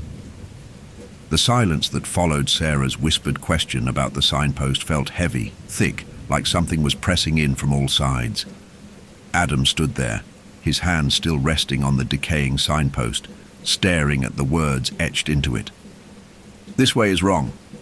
He repeated the phrase under his breath, the words sounding more sinister the more he thought about them. "I've hiked this trail before," Adam said finally, his voice quiet, almost hesitant. "There's no sign like this, not a single one. It wasn't here yesterday." Sarah nodded, her own sense of dread deepening. She glanced over at the thick forest around them. The fog had started to thin, but it didn't feel like it was clearing. It felt like the fog was simply being absorbed into the trees, swallowed up by the land itself. The mountain was keeping its secrets, and she wasn't sure it was going to let them leave. "Let's just retrace our steps," Sarah suggested, trying to keep her voice calm, trying to cling to some semblance of normalcy. Maybe the trail just changed. Maybe the storm washed it out or something. Adam didn't look convinced, but he nodded anyway. "Yeah, okay. We'll just head back the way we came. This can't be that hard to figure out." But as they began walking in the direction where the trail should have been, their every step seemed to sink deeper into the unnatural stillness of the woods. The trees stretched tall and dark above them, their trunks impossibly thick, their branches reaching out like skeletal hands. There was something oppressive about it all, a weight in the air that made Sarah feel like the forest was closing in on them. She could feel the walls of it pressing in around them, as if the forest was shifting, moving to keep them from escaping. They followed their footprints, or rather, the prints they assumed were theirs. The markings in the soft earth stretched out in front of them, but Sarah couldn't shake the feeling that something was off. The direction seemed wrong. The footprints led them on a path they didn't remember taking, veering deeper into the forest instead of toward the clearing where they had camped. The farther they walked, the more it felt like they were walking in circles. "These aren't our footprints," Sarah murmured, halting in her tracks. Adam stopped beside her, his eyes scanning the forest around them. He crouched down, inspecting. "The prints. They're fresh, but they're deeper, more recent. I don't understand. Why would our trail just disappear like this?" Sarah bent down to look more closely. The prints in the mud were strangely precise, too perfect, too aligned. They looked nothing like the random, irregular pattern of their own steps the day before. These looked as if someone had carefully placed them, deliberately set to mislead. A sudden gust of wind stirred the trees above them, sending a shower of wet leaves down. Sarah glanced up, noticing how the foliage seemed to move, not just swaying in the breeze, but shifting in ways that felt too deliberate. The way the shadows moved between the trees was off too. It wasn't just the natural flicker of light through the leaves. It was like the trees themselves were waiting. "We're not just lost," Sarah said, her voice tense. "Something's wrong. The forest feels wrong." Adam stood up, brushing the dirt from his hands, his eyes narrowing as he scanned the thick woods around them. "We'll just keep moving. We'll get back to the camp. If we just keep walking in the same direction, maybe we'll find the trail. Again." His voice was strained, like he was trying to convince himself as much as Sarah. They continued moving forward, but with each step, the landscape seemed to shift. The trees grew taller, their roots gnarled and twisted in unnatural formations. Some of the branches bent downward, like they were reaching for them. The path before them didn't feel familiar at all, and as they walked, Sarah could feel a strange compulsion to look behind her. Every time she turned her head, it felt like something in the woods was watching them, following them from just beyond the edge of her vision. It was as if the mountain itself was changing its shape, pulling them deeper into its grasp. A sudden crack of a branch underfoot snapped Sarah out of her thoughts. She froze, looking at Adam, whose eyes were wide, his hand on his chest. "Did you hear that?" Adam whispered, his voice barely audible. She nodded, her heart beginning to race. They both stood in place, listening. The sound came again, this time clearer. A soft, rhythmic crunch, like someone or something was walking just ahead of them. The footsteps were slow, measured, and unnervingly close. They sounded so clear it was impossible to believe they were not made by another person. "Is someone out there?" Sarah called, her voice shaking as she tried to control her mounting panic. "Hello?" The footsteps stopped. An oppressive silence followed. There was no answer. For a moment, Sarah's mind raced. Maybe they weren't completely alone. Maybe someone else had been caught in the storm last night and had wandered off course just like them. She tried to push the creeping thought out of her mind, but the footsteps, always ahead of them, always just out of sight, made her doubt the simple explanation. "Let's keep moving," Adam said, his voice tight, his grip on the flashlight white-knuckled. "We can't just stand here. Whoever it is will catch up to us." But as they walked, the footsteps resumed. They were still ahead of them, matching their pace exactly. Not too fast, not too slow. Always just beyond the next turn, always ahead. The more Sarah listened, the more she became convinced of something. They weren't just hearing someone's footsteps. They were hearing something following them, someone or something that was mimicking their movements. But no matter how much they hurried, no matter how quickly they moved, The footsteps never came into view. "I don't get it," Adam muttered, glancing nervously around. "If someone's there, why aren't they showing themselves?" A cold gust of wind blew through the trees, rattling the leaves. Sarah felt the chill down her spine as the fog thickened around them again. But this time it wasn't the mist from the storm. It was denser, heavier, more like a veil, a suffocating curtain that began to obscure everything around them. "It's not right," Sarah said, her voice trembling. "We need to get back to the camp, now." Adam didn't need any more convincing.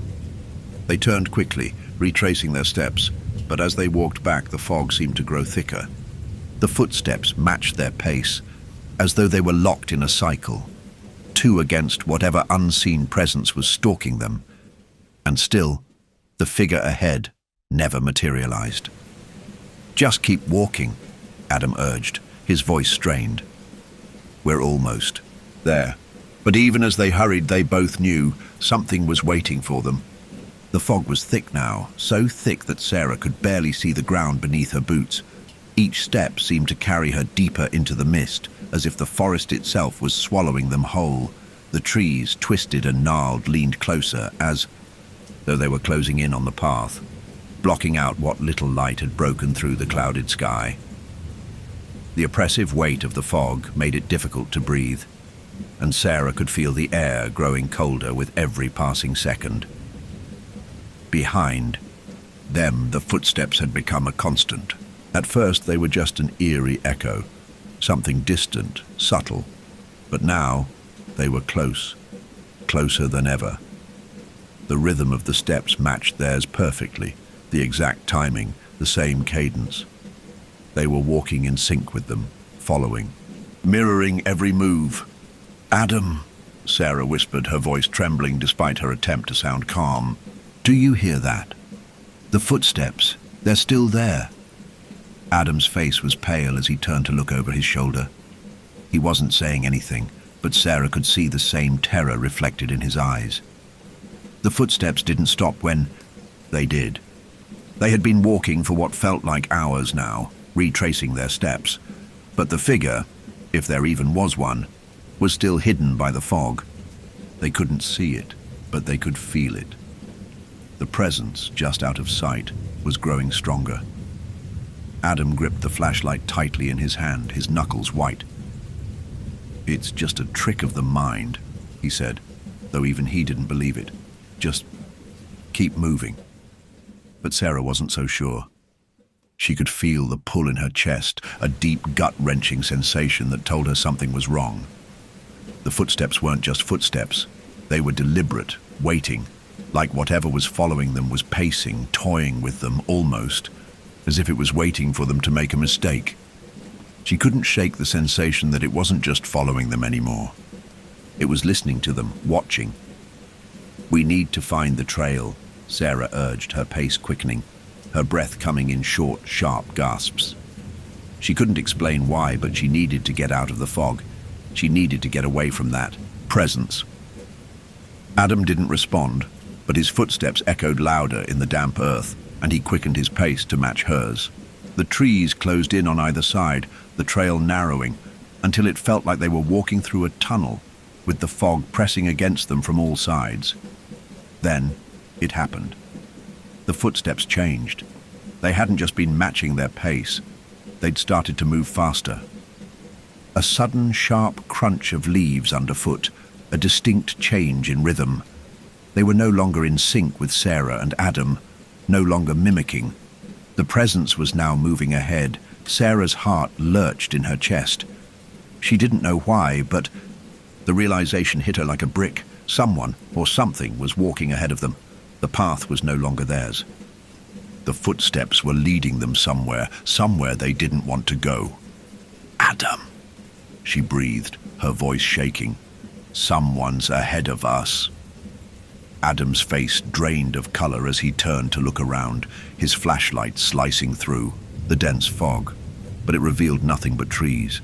The path was empty, as if the forest itself had swallowed whatever was out there. "Sarah, stop," Adam said, his voice urgent. He grabbed her arm, pulling her to a stop.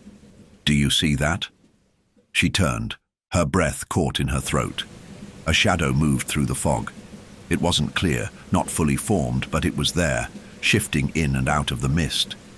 It looked like a person, a silhouette standing just beyond the reach of their light, too far to be clearly visible, but unmistakable nonetheless. The way it moved, wrong, like a distortion, as if it didn't quite belong. And then it vanished. Sarah blinked, and the figure was gone. "Did you see that?" she asked, her voice barely more than a whisper, her heart hammering in her chest.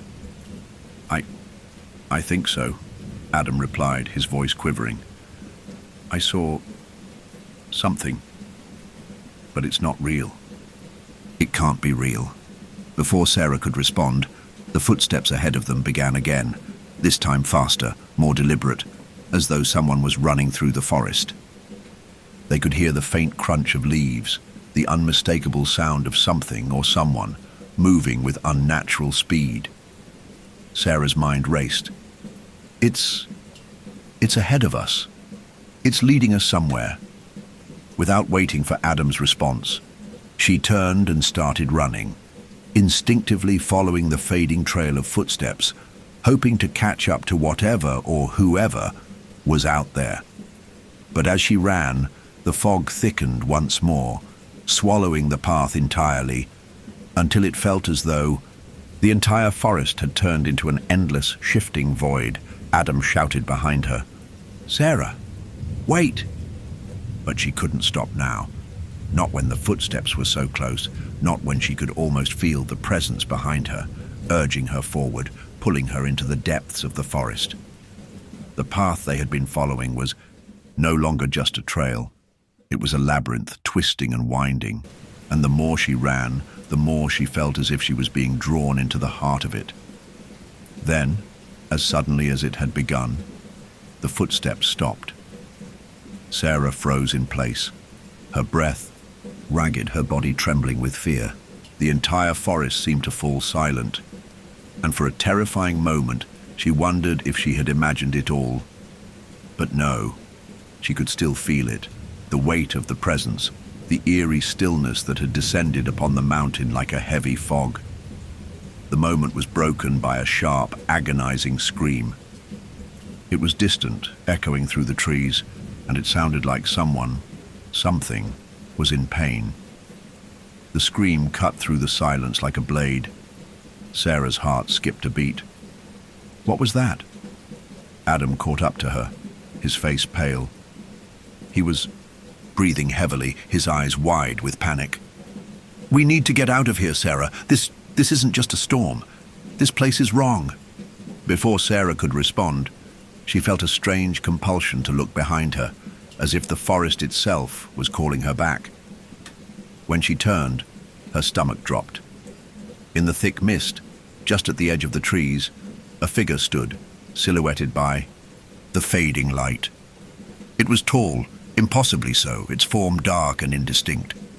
The shadow moved slowly, almost lazily, stepping from tree to tree, its eyes fixed on them. And then, in a voice that seemed to seep from the very earth itself, the figure spoke. "You can't leave." The voice was chilling, like ice scraping across metal. It wasn't human. It wasn't even close. Before they could react, the figure disappeared back into the trees, leaving behind nothing but the echo of its words and the sound of the wind. The figure's words echoed in Sarah's mind, clinging to her thoughts like a cold shackle. "You can't leave." The voice had been deep, almost resonant with a hollow authority, a sound that felt like it belonged to the very soil beneath her feet, like it was woven into the fabric of the mountain itself. Adam grabbed her arm, shaking her lightly. "Sarah, we need to move. Now." His voice was a mixture of urgency and fear, and as Sarah looked into his wide, panicked eyes, she realized that the terror she had been feeling all along was now reflected in his gaze. The footsteps had stopped, but the silence that followed felt wrong, too oppressive to be natural. It was as though the forest was holding its breath, waiting for something, or someone, to make the next move. They had to escape. They had to get back to the campsite, or at least try to find the trail again. But with every passing minute, it became clearer. They were no longer in control of their journey. "I think we're being watched," Sarah whispered, her voice barely audible. The fog had thickened around them, and the trees seemed to stretch higher, casting long, twisting shadows that seemed to move of their own accord. The once familiar trail had become a twisting maze, and every step they took felt like they were moving deeper into an ever-changing nightmare. Adam looked around, eyes darting between the trees and the fog that swallowed the world. "I don't understand. We should have been able to see the camp by now. We should have found the trail by now." Sarah's heart raced. The fog wasn't just limiting their visibility, it was warping the landscape. The ground beneath them felt unstable, as though they were walking through a dream where the rules of reality no longer applied. The forest was shifting, changing around them. The more they walked, the more it felt as though the trees were rearranging themselves, leading them in circles. "Let's go back the way we came," Sarah said urgently, her voice trembling now. She could feel the fog pressing against her, like it had substance, something alive. Wrong. But when they turned around to head back, the path had vanished. There was nothing behind them but more trees, dark and oppressive, stretching endlessly into the mist. Adam froze, his eyes wide. Where the hell did the path go? Sarah's breath caught in her throat. It's like it was never there. The trail they had followed into the mountain, the trail that had been so clearly marked when they first arrived, was now just gone, as if it had never existed at all. The forest stretched out endlessly before them, and there were no signs of the path they had come from. "I don't like this," Adam muttered, his voice low. "It's like the forest changed." A sudden, sharp gust of wind whistled through the trees, and Sarah shivered. It wasn't the chill of the breeze. It was the feeling that the wind was whispering something to her, carrying a voice that wasn't quite human. "Sarah." Adam's voice was soft, hesitant. He was looking past her, his gaze fixed on something in the distance. She turned, following his stare, but all she could see was the same tangled mess of trees and fog. The path was gone. The trail, their only hope of escape, was no longer there. "Think we're trapped," Adam said, his voice breaking. "I think the storm, it didn't just trap us in the tent, it trapped us here, in this place." The forest had become something else. It wasn't just an environment anymore, it was a living, breathing entity manipulating them, leading them deeper into its maze. There were no clear signs, no familiar markers, just endless trees and shifting shadows, all pointing inwards towards something. Sarah's chest tightened as she realized the truth. They weren't lost. They were being led somewhere. The forest wasn't just leading them off course. It was forcing them deeper into its heart. The trail was gone because the forest had swallowed it whole. Suddenly there was a sound, a faint rustling ahead. It was soft at first, almost imperceptible, but as it grew louder, Sarah's blood ran cold. The sound was unmistakable. It was footsteps. Someone or something was walking ahead of them, just out of sight. Adam tensed beside her, his body going rigid. It's following us again." The footsteps were slow, deliberate, but there was no visual presence. No figure in the mist, just the sound, steady, measured, unyielding, matching their pace. "We need to get out of here," Sarah said, her voice rising in urgency. She started to move forward, faster now, pushing through the thickening fog, her footsteps becoming louder, louder than the echoing ones that trailed behind. But every time she thought she was getting ahead, the footsteps would catch up, staying just a step ahead, always a beat in front of her. Adam didn't answer. He was looking around, his eyes wide, scanning the fog. It's like it's everywhere. The forest, it's changing. Sarah felt a cold knot twist in her stomach. The trees were moving. The shadows weren't just shadows anymore. They had substance. She could almost see them flickering, bending in unnatural angles like the forest was alive, twisting and reshaping itself, pulling them deeper into the unknown. "Do you hear that?" Adam asked suddenly, his voice trembling. "It's not just footsteps, it's something else." Sarah stopped, her heart hammering in her chest. She hadn't noticed it at first, too caught up in the fear of being followed. But now she could hear it clearly. It was a whisper, a soft, low murmur, coming from all directions. It was indistinct at first, like the sound of wind moving through the branches.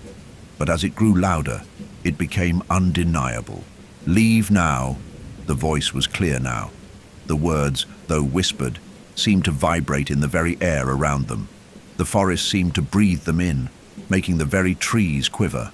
"With every passing second, you cannot escape." Sarah's blood ran cold.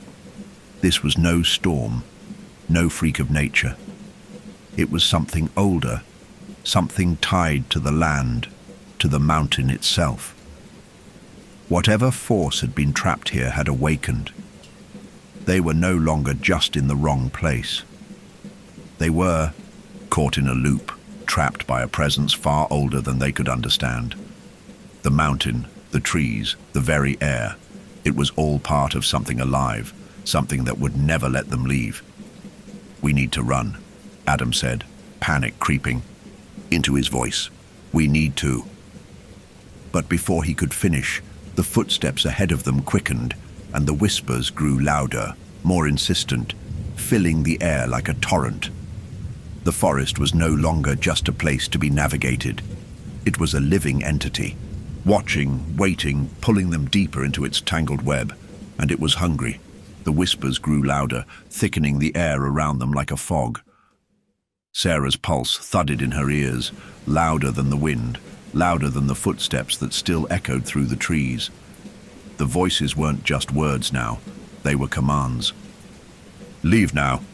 You cannot escape." Each whisper carried the weight of centuries, of something ancient and unyielding. For a moment, neither Sarah nor Adam spoke. They simply stood there, frozen in the middle of the dense forest, caught between the disorienting fog and the creeping sensation that the trees around them weren't just trees. They were eyes. They were watching. They were listening. The footsteps continued ahead of them, no longer soft and deliberate but faster, as though someone, or something, was running just beyond their sight. The noise was unbearable now, the constant rhythm of unseen feet moving through the leaves, closing the distance between them. They were being pursued, or worse, guided. "We have to keep moving," Adam said, his voice strained. "We need to find a way out. Just keep walking." But Sarah couldn't move. Her legs felt like lead. The air was too thick, too suffocating. She couldn't shake the feeling that something was circling them, watching them from just beyond the veil of fog. She turned slowly, scanning the trees behind them, her breath shallow, her heart hammering in her chest. "I don't think it's just following us," Sarah said, her voice trembling. "I think it's leading us somewhere, to something."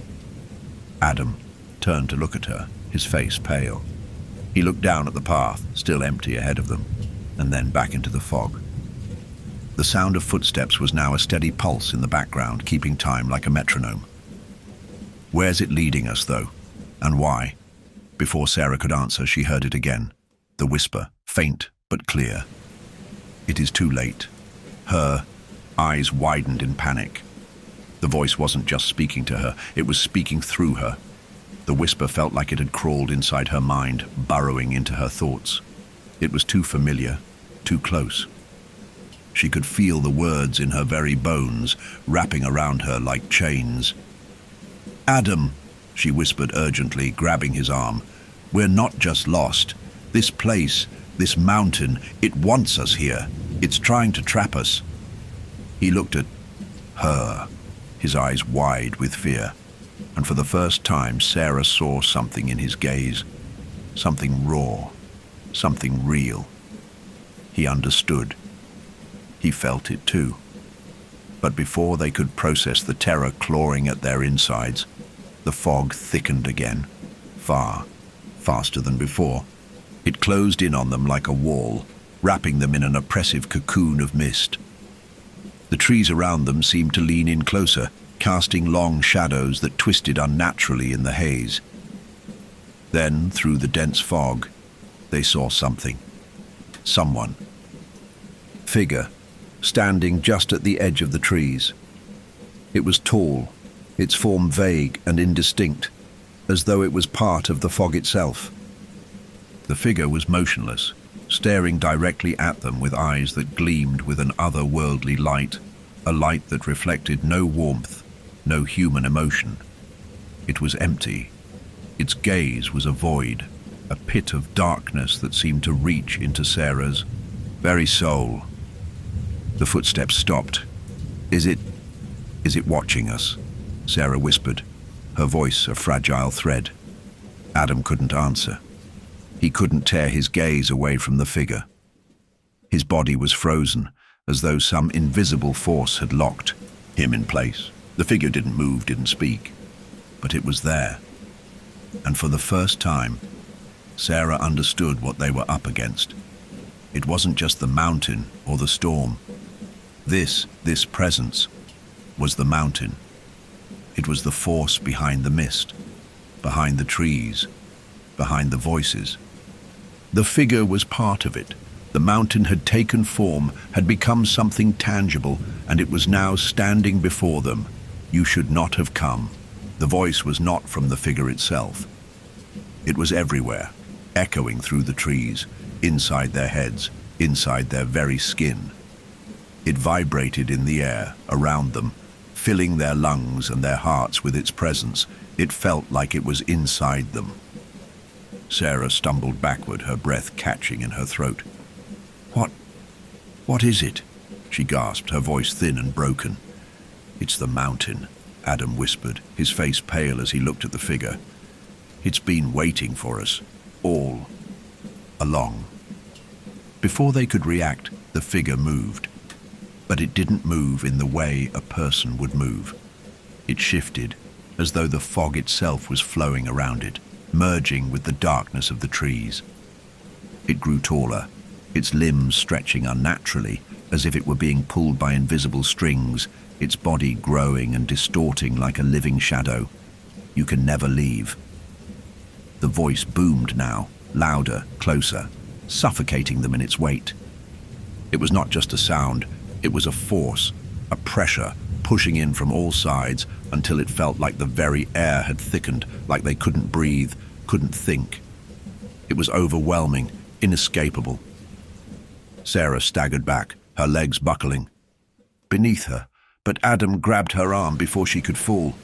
"We have to keep moving," Adam urged, his voice frantic now. He was pulling her away, but the figure didn't let them go. It was everywhere, its presence filling the space, suffocating their every movement. With every step they took, the forest closed in around them. The fog grew thicker, the trees more twisted. The ground beneath their feet seemed to shift with every step they took, the path becoming indistinct, changing, as if the very earth itself was refusing to let them leave. The whispers started again, soft at first, but growing louder, more insistent. "You cannot escape." Sarah's breath quickened as panic surged in her chest. They had been running for what felt like an eternity, but the world around them hadn't changed. They hadn't moved forward. They were still trapped. Trapped in the heart of the mountain, in the web it had spun around them. And the figure was still there, looming just beyond the veil of the mist, its presence pressing in on them, guiding them toward the inevitable truth. There was no way out. There was only the mountain. The further Sarah and Adam pushed through the dense fog, the more oppressive it became. Every step they took felt heavier, as if the mountain itself was dragging them down, pulling them back into the heart of the forest. The air was thick, the dying fog clinging to them like a second skin, smothering them with its unnatural weight. They could barely see a few feet in front of them, but every part of their bodies screamed that they were not alone. They weren't just walking through the woods, they were being led by something ancient and relentless. The sounds around them grew stranger. The whispers had turned into full voices, distorted and muffled, as though hundreds of people were speaking all at once, their voices blending together into a low hum that rattled their bones. It was like the forest was alive, every tree and every shadow part of some greater unseen presence. It was as if the mountain itself was a living entity, one that could breathe, think, and, most terrifying of all, watch them. Sarah, we need to stop, Adam panted, his voice hoarse. This isn't right. We've been walking in circles for hours. The trail should be back by now. I know, Sarah whispered, but her voice cracked. Her legs ached and her head was spinning, but there was a sense of urgency in her chest. They couldn't stop. Not now. If they did, the presence that had been stalking them would catch them. She could feel it, closing in, waiting for them to falter. She glanced at Adam, and for the first time she saw the same helplessness in his eyes that she felt inside. They were trapped, and the mountain knew it. The forest wasn't just following them, it was controlling them. The path, the footsteps, the whispers, it was all a game. They were pieces in a puzzle that had been set long before their arrival. Suddenly, the voices shifted. The whispering became a low, resonant hum, as if the very trees were speaking. Turn back. The words were clear, sharp against the background of the ever-present fog. You've come too far. Adam froze, his face pale. Did you hear that? He breathed, looking around frantically. That voice, it was not human. I heard it, Sarah said, her voice trembling. But it was not a voice from someone out here. It's coming from within the mountain. She shook her head, trying to push away the terrifying thought, but it lingered in her mind. The whispers were the mountain itself. The fog, the shifting trees, the impossibility of the path, it was all alive, and it was guiding them towards something.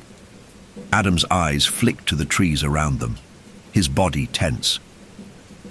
It's trying to get us to turn back. We can't, Sarah said urgently. We can't turn back. We have to keep moving forward. But as she spoke, the fog shifted. The trees around them seemed to close in tighter, their branches bending inward, as though they were parting to reveal something deeper within the woods. For a moment, the air went still, too still, and the fog lifted just enough for them to see a break in the trees, a clearing, though it was too quiet, too perfect. It was an old clearing, the kind you'd only see in abandoned places. There, in the center of the clearing, stood a stone circle. At its center was a jagged rock weathered by time, with intricate carvings etched into its surface. Sarah felt her breath catch in her throat. The carvings, they looked familiar. She had seen something like them before. Where? She felt an almost magnetic pull toward the stone, as though it was drawing her in, pulling her toward the answers she had been seeking. But at the same time, a warning screamed in her mind. Don't go near it. But it was too late. Sarah, no, Adam whispered, his voice strained with fear. But Sarah was already moving toward the stone, her legs carrying her forward without her consent. It felt like the forest itself was pushing her, leading her toward it, like she was walking into its heart. The fog seemed to swirl around her as she approached the stone. The carvings on its surface grew clearer the closer she got. Symbols, glyphs that seemed to shift before her eyes. Some of them she recognized, ancient runes, symbols tied to the earth and its deep forgotten powers. But others were unrecognizable. They seemed to change, morphing into different shapes as though they were alive, as though they understood her presence. "You've found it," the voice hummed, clearer now, almost pleased. "The heart of the storm. The pulse of the mountain." A deep, rumbling vibration ran through the ground beneath her feet. The stone seemed to come alive, glowing faintly in the fog, pulsing in rhythm with the whispering voices that echoed around her. "Sarah, please don't." Adam's voice cracked behind her. He was trying to pull her away, but she couldn't move. The moment her hand brushed the surface of the stone, something inside her clicked. A cold, sharp realization sliced through her mind. This wasn't a trail. This wasn't a storm. This wasn't just a forest. This was something ancient, something tied to the very core of the earth, a presence that had been sleeping for centuries, and now it was awake. The stone thrummed beneath her touch, and the whispers grew louder, more insistent, as though a floodgate had opened in her mind. The carvings began to glow brighter, the symbols becoming more pronounced, each one a warning and an invitation. It was calling her, pulling her into its web. "No." Sarah gasped, stumbling back from the stone, her hands shaking. She tried to pull herself away, but it was like the mountain had a grip on her very soul. Adam grabbed her arm, his eyes wide with panic. "We need to get out of here, now."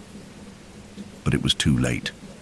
The ground shook beneath them, the stone thrumming louder, and the trees around them began to groan, their branches twisting violently as if alive, reaching for them.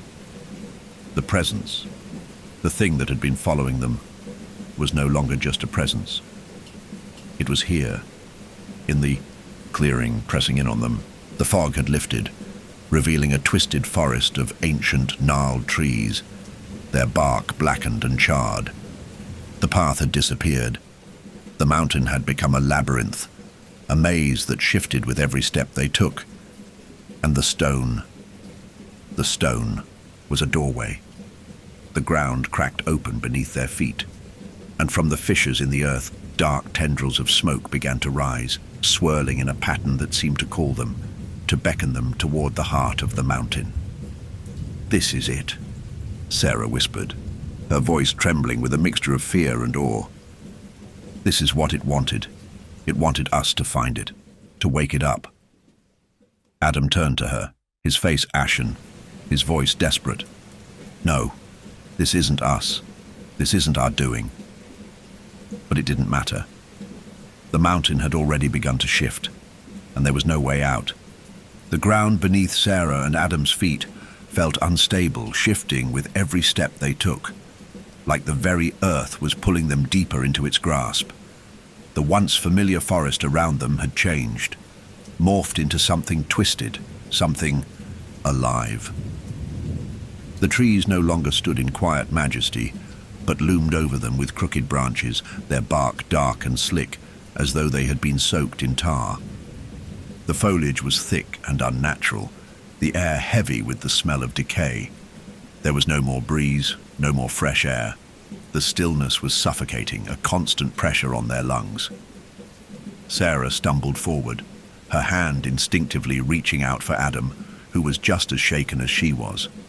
They had been running, but their progress felt like they were wading through molasses, every step harder than the last. The forest didn't just feel like it was alive, it was alive. The whispers were louder now, no longer just in their ears, but inside their minds, echoing in their skulls like a constant chant, a demand to stay.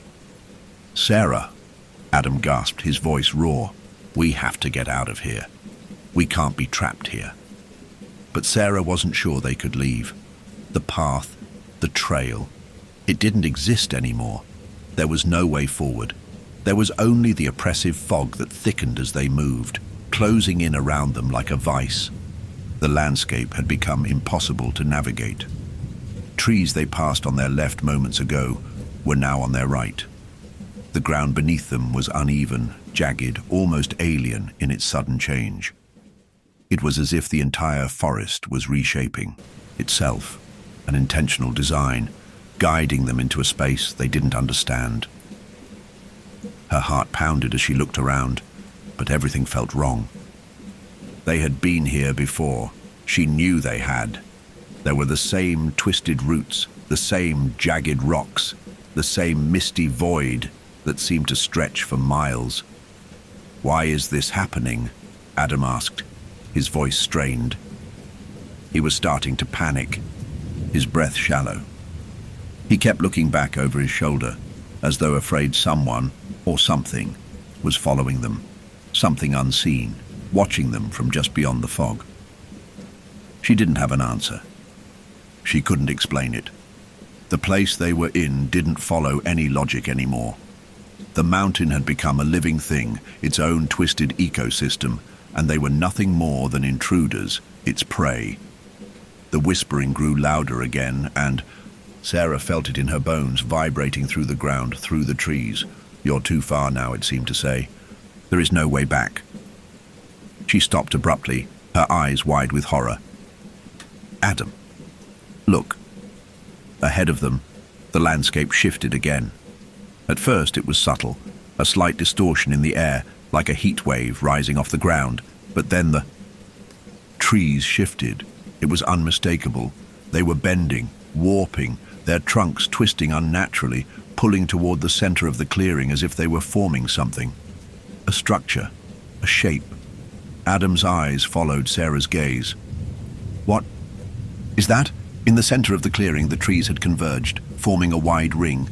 At the heart of it stood a massive stone archway, carved with symbols that were both familiar and alien, ancient runes Sarah recognized from the carvings on the stone earlier.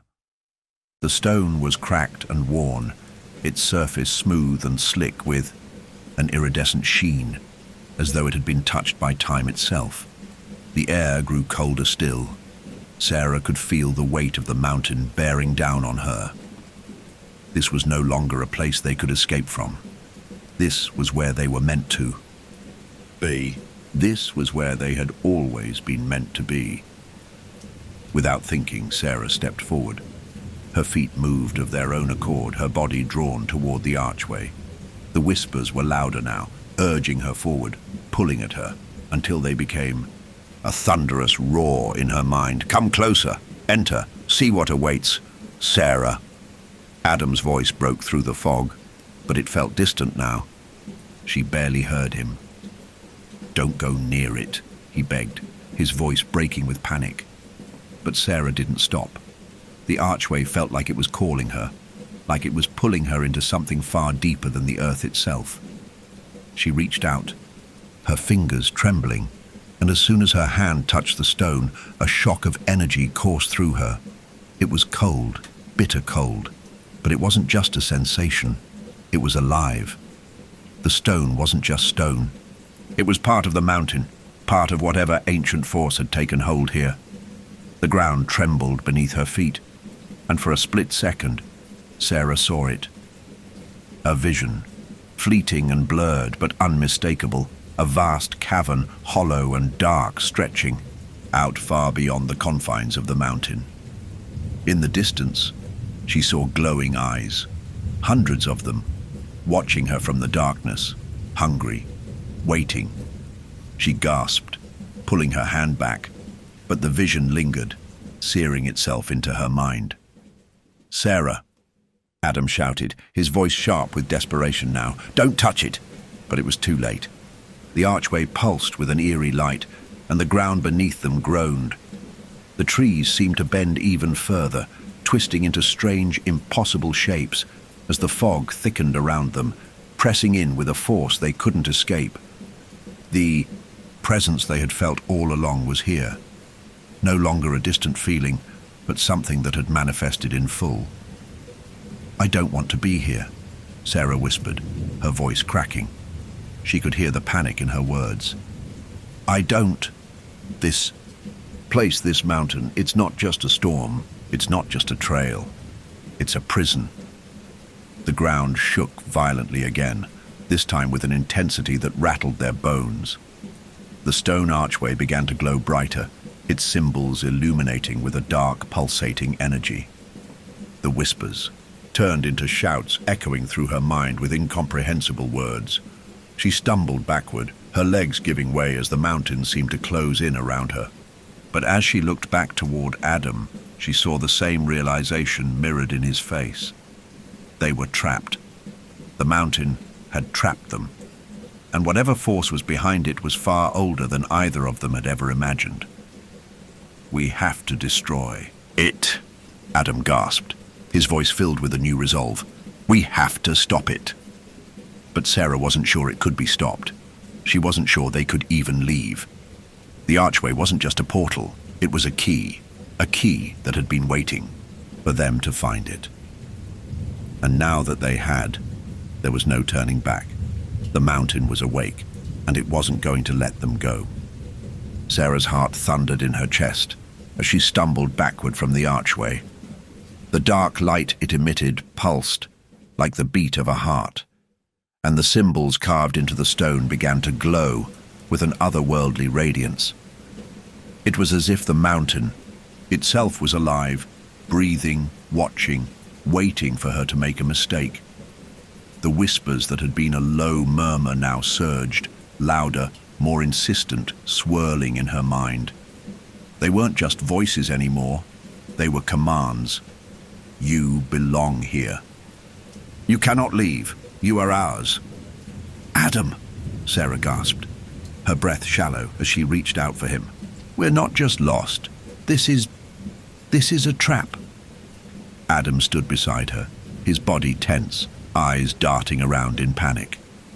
"I know," he whispered, his voice shaking. "But what can we do? The forest, the mountain, it's alive. It's changing around us." His words were the cold truth. The mountain, the fog, the trees, everything around them had become a force beyond their control. Sarah could feel the mountain's power pressing in on her, on them both, like a tightening noose. There was no path, no way out. The forest had no edges, no boundaries. It was a living, breathing entity pulling them deeper into its heart. "Look," Adam said suddenly, his voice full of dread. Sarah followed his gaze, her stomach dropping. Through the fog, emerging from the thick shadows between the trees, was the figure. The one that had been watching them since they first entered the mountain. It was no longer a shadow, no longer a vague silhouette. It was here. Full form, tall, dark. Its features were indistinct, its shape too vast for her to comprehend. But the eyes were clear. They gleamed with a pale, sickly light, glowing like embers. They stared at her, unblinking, unfeeling. The air around them grew heavier, thicker, with the pressure of its presence. It wasn't just the figure, it was all around them. They could feel it closing in, constricting, trapping them. The fog, which had once been disorienting, now felt like a barrier, like it was shutting them in, cutting them off from the world beyond. "Sarah," Adam whispered, his voice barely audible. "It's not a person. It's not human." Sarah tried to move, but her legs wouldn't obey her. Every step felt like wading through thick mud, like the very ground was resisting her. The figure didn't move. It didn't have to. It was everywhere. "You cannot escape." The voice came not from the figure, but from the air itself, from the mountain's depths, as though the very land was speaking to them. The voice was cold and hollow, like it had been buried in the earth for centuries. "You are mine." Sarah's eyes widened in terror. She couldn't breathe. She couldn't think. Her mind was fogged with fear, clouded with the suffocating presence of whatever this was. And then the truth hit her. This mountain wasn't just ancient, it was sentient. It had been waiting, watching for them to arrive. They had walked into its trap unknowingly, and now it was pulling them deeper, making sure they never left. "We need to run." Adam's voice broke through the horror, his eyes frantic. "We can't stay here. We'll never leave if we stay." But Sarah could barely move. Her body felt numb, frozen in place by the weight of the mountain's gaze. She had always known there was something wrong, something off about this place. But the truth was more terrifying than she could have ever imagined. The forest wasn't just a wilderness. It was a prison, a living entity that fed on those who wandered too far, those who unknowingly trespassed on its ancient grounds. The ground beneath them groaned, the trees twisting as if responding to the figure's silent command. And then, with an agonizing crack, a loud, deep rumble echoed from below them. The mountain was waking up. "We're trapped," Sarah breathed, barely able to form the words. The mountain wasn't just keeping them in, it was changing around them, shaping the forest, the path, the ground beneath them. There was no escape. Adam's face was pale, his body trembling with the realization. "We have to find a way out. There has to be a way." But before he could finish, the figure in front of them shifted. It didn't move the way a person would move. It bent, distorting its shape as though it was melding with the fog, with the very forest around it. It was no longer just a presence. It was part of the land itself, part of the mountain's terrible heart. "You cannot leave," the voice echoed again, this time inside their minds, filling them both with an overwhelming sense of hopelessness. Suddenly, the trees behind them shifted. The fog cleared just enough for Sarah to see that the forest was not just a maze.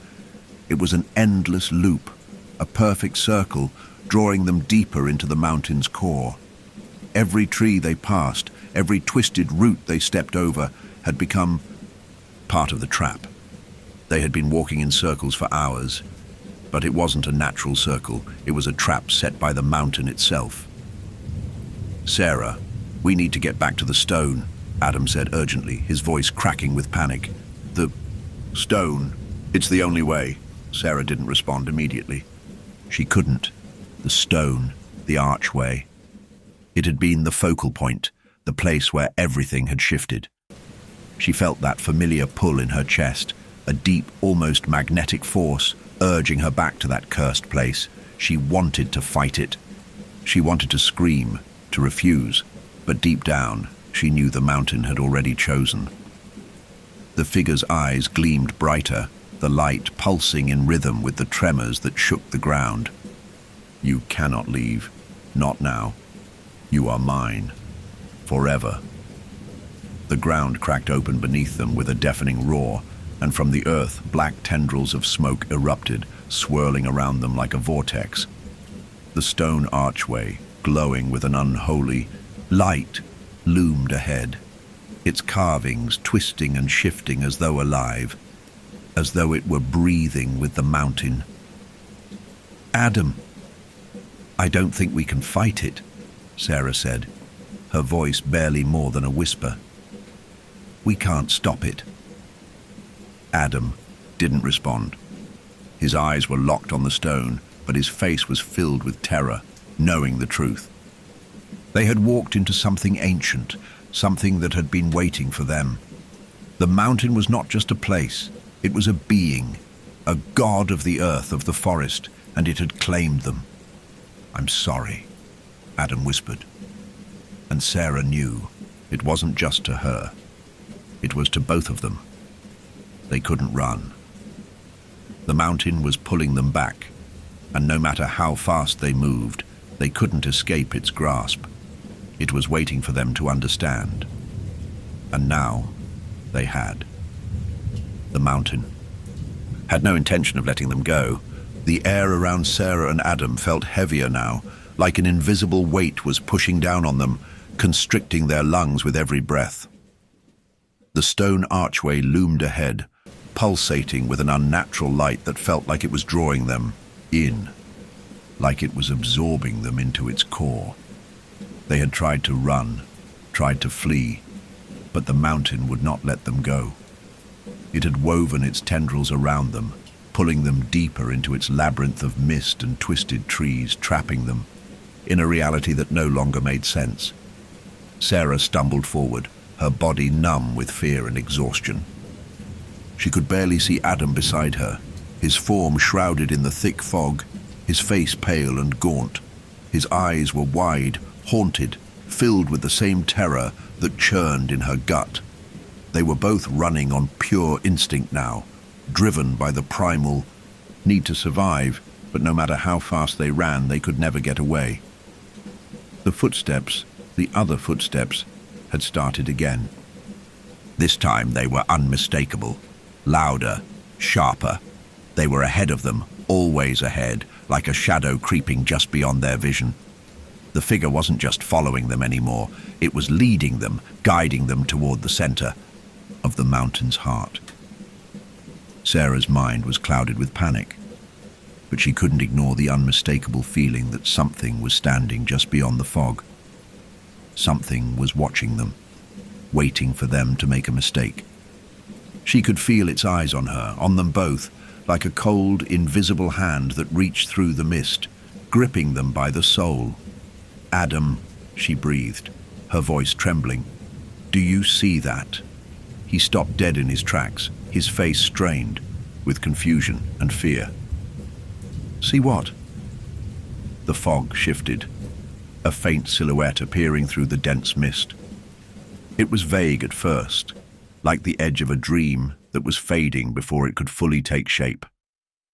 But as they strained their eyes, the figure became clearer, tall, elongated, its form unnatural. It was dark, indistinct, a shadow woven into the fabric of the fog itself. The figure stood motionless, watching them, its form flickering like it was caught between realities, between worlds. Sarah's breath caught in her throat. The figure wasn't a person. It wasn't anything human. It was an entity, something born from the very fabric of the mountain, something that existed in the fog and in the shadows, something older than the land itself. Adam's voice was a strained whisper, filled with fear. "We're not alone." The figure took a step forward, its movement slow and deliberate, its form twisting in the mist, like smoke curling in on itself. It didn't walk in the way a person would. It moved differently. It slid, it glided, its presence felt rather than seen, but it was unmistakable. It was there, and it was coming for them. "We need to go," Adam said urgently, grabbing Sarah's arm, but Sarah didn't move. Her body was frozen, locked in place by the weight of the figure's gaze, by the sense that the mountain had finally revealed itself in its full, terrifying form. "Sarah," Adam whispered again, panic creeping into his voice. "We need to move, now." But Sarah couldn't tear her eyes away from the figure. She could feel it in her bones. The presence was not human. It was something older, something alive in a way she couldn't comprehend. She could feel its power, its hunger, and she knew that it wasn't just following them. It was waiting for them to come closer. And then, as if responding to her thoughts, the figure took another step, its long limbs stretching impossibly far, its body warping with each movement, becoming more distorted, more twisted. Its face remained obscured in the fog, but its eyes, those eyes, glowed with a pale, sickly light that shone through the mist like burning embers. They were eyes that held no warmth, no humanity, just the cold, predatory gaze of something that had existed long before them. The footsteps grew louder. They were closer now, too close, but still no one appeared. Sarah could hear them, feel them, moving through the fog, matching their pace, never appearing, always just out of sight. "I can't take this anymore," Sarah said, her voice breaking. "Adam, this place, it's not real, it can't be. It's like we're trapped in a nightmare." Adam's face paled even more, his lips trembling as he scanned the fog around them. "This isn't real. We've been here before. The path, it's changed. Everything's wrong." Just as he finished speaking, the figure ahead of them seemed to grow taller, its form stretching upward, bending at unnatural angles, its body twisting like a dead tree, reaching for the sky. It wasn't moving quickly, but it was relentless. It was following them, its form growing, changing, as though it was stretching out from the very earth. The ground beneath Sarah's feet shook again, stronger this time. The tremors weren't coming from above or below. They were coming from within the mountain itself. The figure didn't move any closer, but its presence loomed over them, a constant force pressing in from all sides. The fog thickened. The trees around them shifted again. The landscape moved. It was changing with every step they took, closing in tighter, blocking their escape. "We can't leave," Sarah whispered, the words barely leaving her lips, but she could feel them in her soul. "The mountain won't let us." Adam's eyes were wide with terror, but there was a clarity in them now, a realization. "No, no, Sarah, it's not the mountain, it's the forest." He stared into the fog, his gaze distant. The forest is alive. It's part of the mountain. "We've been walking through its heart this whole time." The truth hit Sarah like a punch to the gut. The forest wasn't just an environment, it wasn't just a place. It was alive, aware, and it had been guiding them here to this moment. This wasn't an accident. They weren't just lost. They had been chosen. "Leave now." The voice came. Again, this time louder than ever, shaking Sarah to her core. It wasn't just in her mind, it was in her body, in her very skin. She could feel it inside her, pulling her, commanding her to leave, to escape, but she knew it was already too late.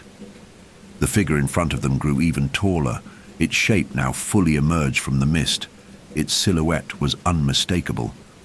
It was made of darkness, a shadow that stood impossibly tall, stretching upward, as if it were a part of the very land itself, a creation of the mountain, born of it. The presence pressed in. The fog closed around them. The trees bent toward them. And then, as if in response to an unspoken command, the world shifted. The ground beneath Sarah's feet began to crack. The stone archway, glowing with its unnatural light, trembled as the earth around it split open. Tendrils of smoke began to rise from the fissures, swirling around them, dark and suffocating. The figure spoke again, its voice a deep, guttural growl that rumbled through the earth. "You belong to it now." And, in that moment, Sarah realized there was no way out. The mountain, the forest, it had already claimed them, and there was no escape. The air grew heavier with every passing second. The fog had thickened so much that Sarah could barely see her hand in front of her face, but the oppressive weight of it, the presence, was undeniable. It pressed in on them from all sides, suffocating them in its relentless grip. The figure that had been stalking them, guiding them, was now standing directly in front of them. Its shape was impossible to grasp, shifting and warping like a dark liquid, bending in unnatural angles. The glowing eyes that pierced through the mist were wide and unblinking, burning like embers from an ancient fire, watching them with a hunger that had been waiting for centuries. "You," Sarah whispered, her voice shaking, trying to grasp the full weight of what had been happening. "You wanted us here all along. This wasn't an accident." Adam's breath was coming in ragged gasps beside her. He was trembling, his eyes darting from the figure to the thickening fog, as if trying to find some escape, some way out. But deep down, he knew there was no way out. The mountain had already claimed them. The whispers started again, louder, more urgent. They weren't just in her mind anymore. They were in her bones, vibrating beneath her skin, urging her toward the figure, toward the center of the mountain's heart. "You are ours." The figure moved then, its limbs stretching and twisting as it glided toward them. It didn't walk. It didn't need to. It shifted between the spaces, its form warping as it closed the distance between them. Every time Sarah blinked, it seemed closer, and every step she took backward seemed to move her further into the fog, into the void of the mountain. It was a trap, a web. "You don't understand," the figure's voice echoed in Sarah's mind. Not a whisper now, but a roar, a deep, guttural sound that seemed to come from everywhere at once. "You are not just lost, you have come home." Sarah shook her head, desperate to push away the growing terror. but the words made too much sense. Everything that had happened, the storm, the missing trail, the whispers, the feeling of being watched, it had all been leading them here, to this very moment. The mountain was not just an inanimate force of nature, it was something far older, something far more ancient. The mountain was alive, it was aware. It had waited for centuries for people like Sarah and Adam to wander into its grasp, to unknowingly feed its insatiable hunger. Adam's voice broke through the heavy silence, low and filled with fear. No, this can't be happening. We're not part of it. We didn't come here to be trapped. We just wanted to get away from it all, to hike. But the figure didn't respond. Instead, it shifted again, its glowing eyes narrowing as it reached out a long, twisted limb toward them. It wasn't just a body. It was a manifestation of the mountain's will, something born of the very earth itself. The ground beneath them trembled, and the fog grew even thicker, swirling around their feet. The trees seemed to lean closer, their trunks bending toward them as if they too were part of the mountain's insidious grip. Suddenly, the truth hit Sarah like a cold wave. This was not a storm. This wasn't just some random force of nature. The mountain, the forest, it had been waiting for them. The fog, the whispers, the footsteps that led them astray. It had all been a part of the plan. The forest wasn't just trying to trap them. It was drawing them in, slowly and carefully, feeding off their fear and their confusion until they were ready to be consumed. Sarah's heart raced as she looked at Adam, his face pale, his body shaking. The mountain had already claimed them, and they hadn't even realized it until now. No! No! Adam shouted, his voice breaking as he reached toward Sarah, his face contorted with desperation. We have to fight it. We have to... But the figure raised its long skeletal arm, and before Sarah could react, the fog surged forward like a wave, pulling them apart.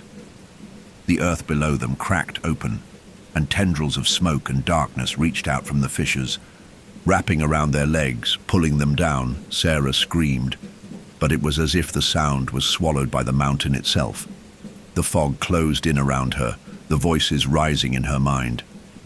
There is no escape. You belong to us now. You are one with the mountain. She struggled against the pull, her body shaking, her hands grasping at the air. But the more she fought, the more the mountain pressed in, constricting, choking the very life from her. The ground beneath her feet seemed to twist as though it was no longer solid, no longer real.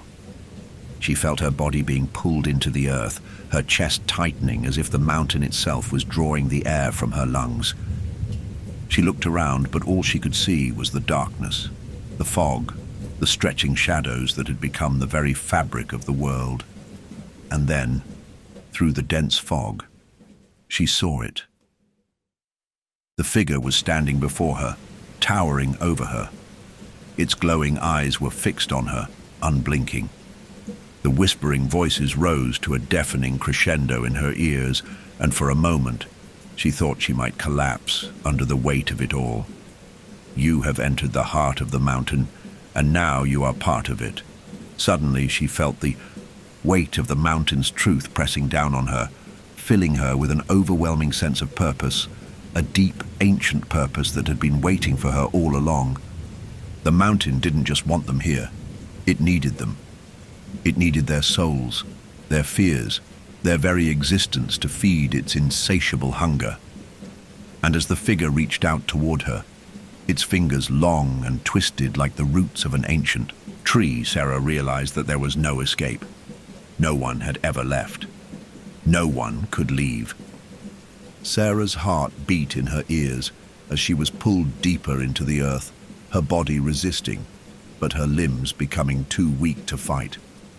The air around her was thick with the mountain's grip, suffocating her, blurring her vision.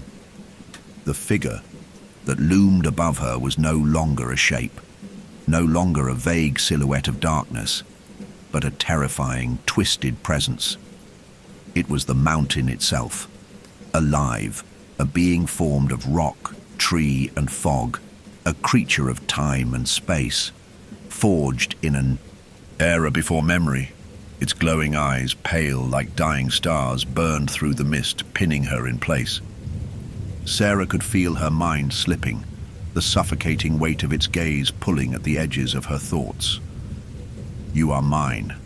The voice echoed in her skull, not just in her ears, but in every corner of her mind.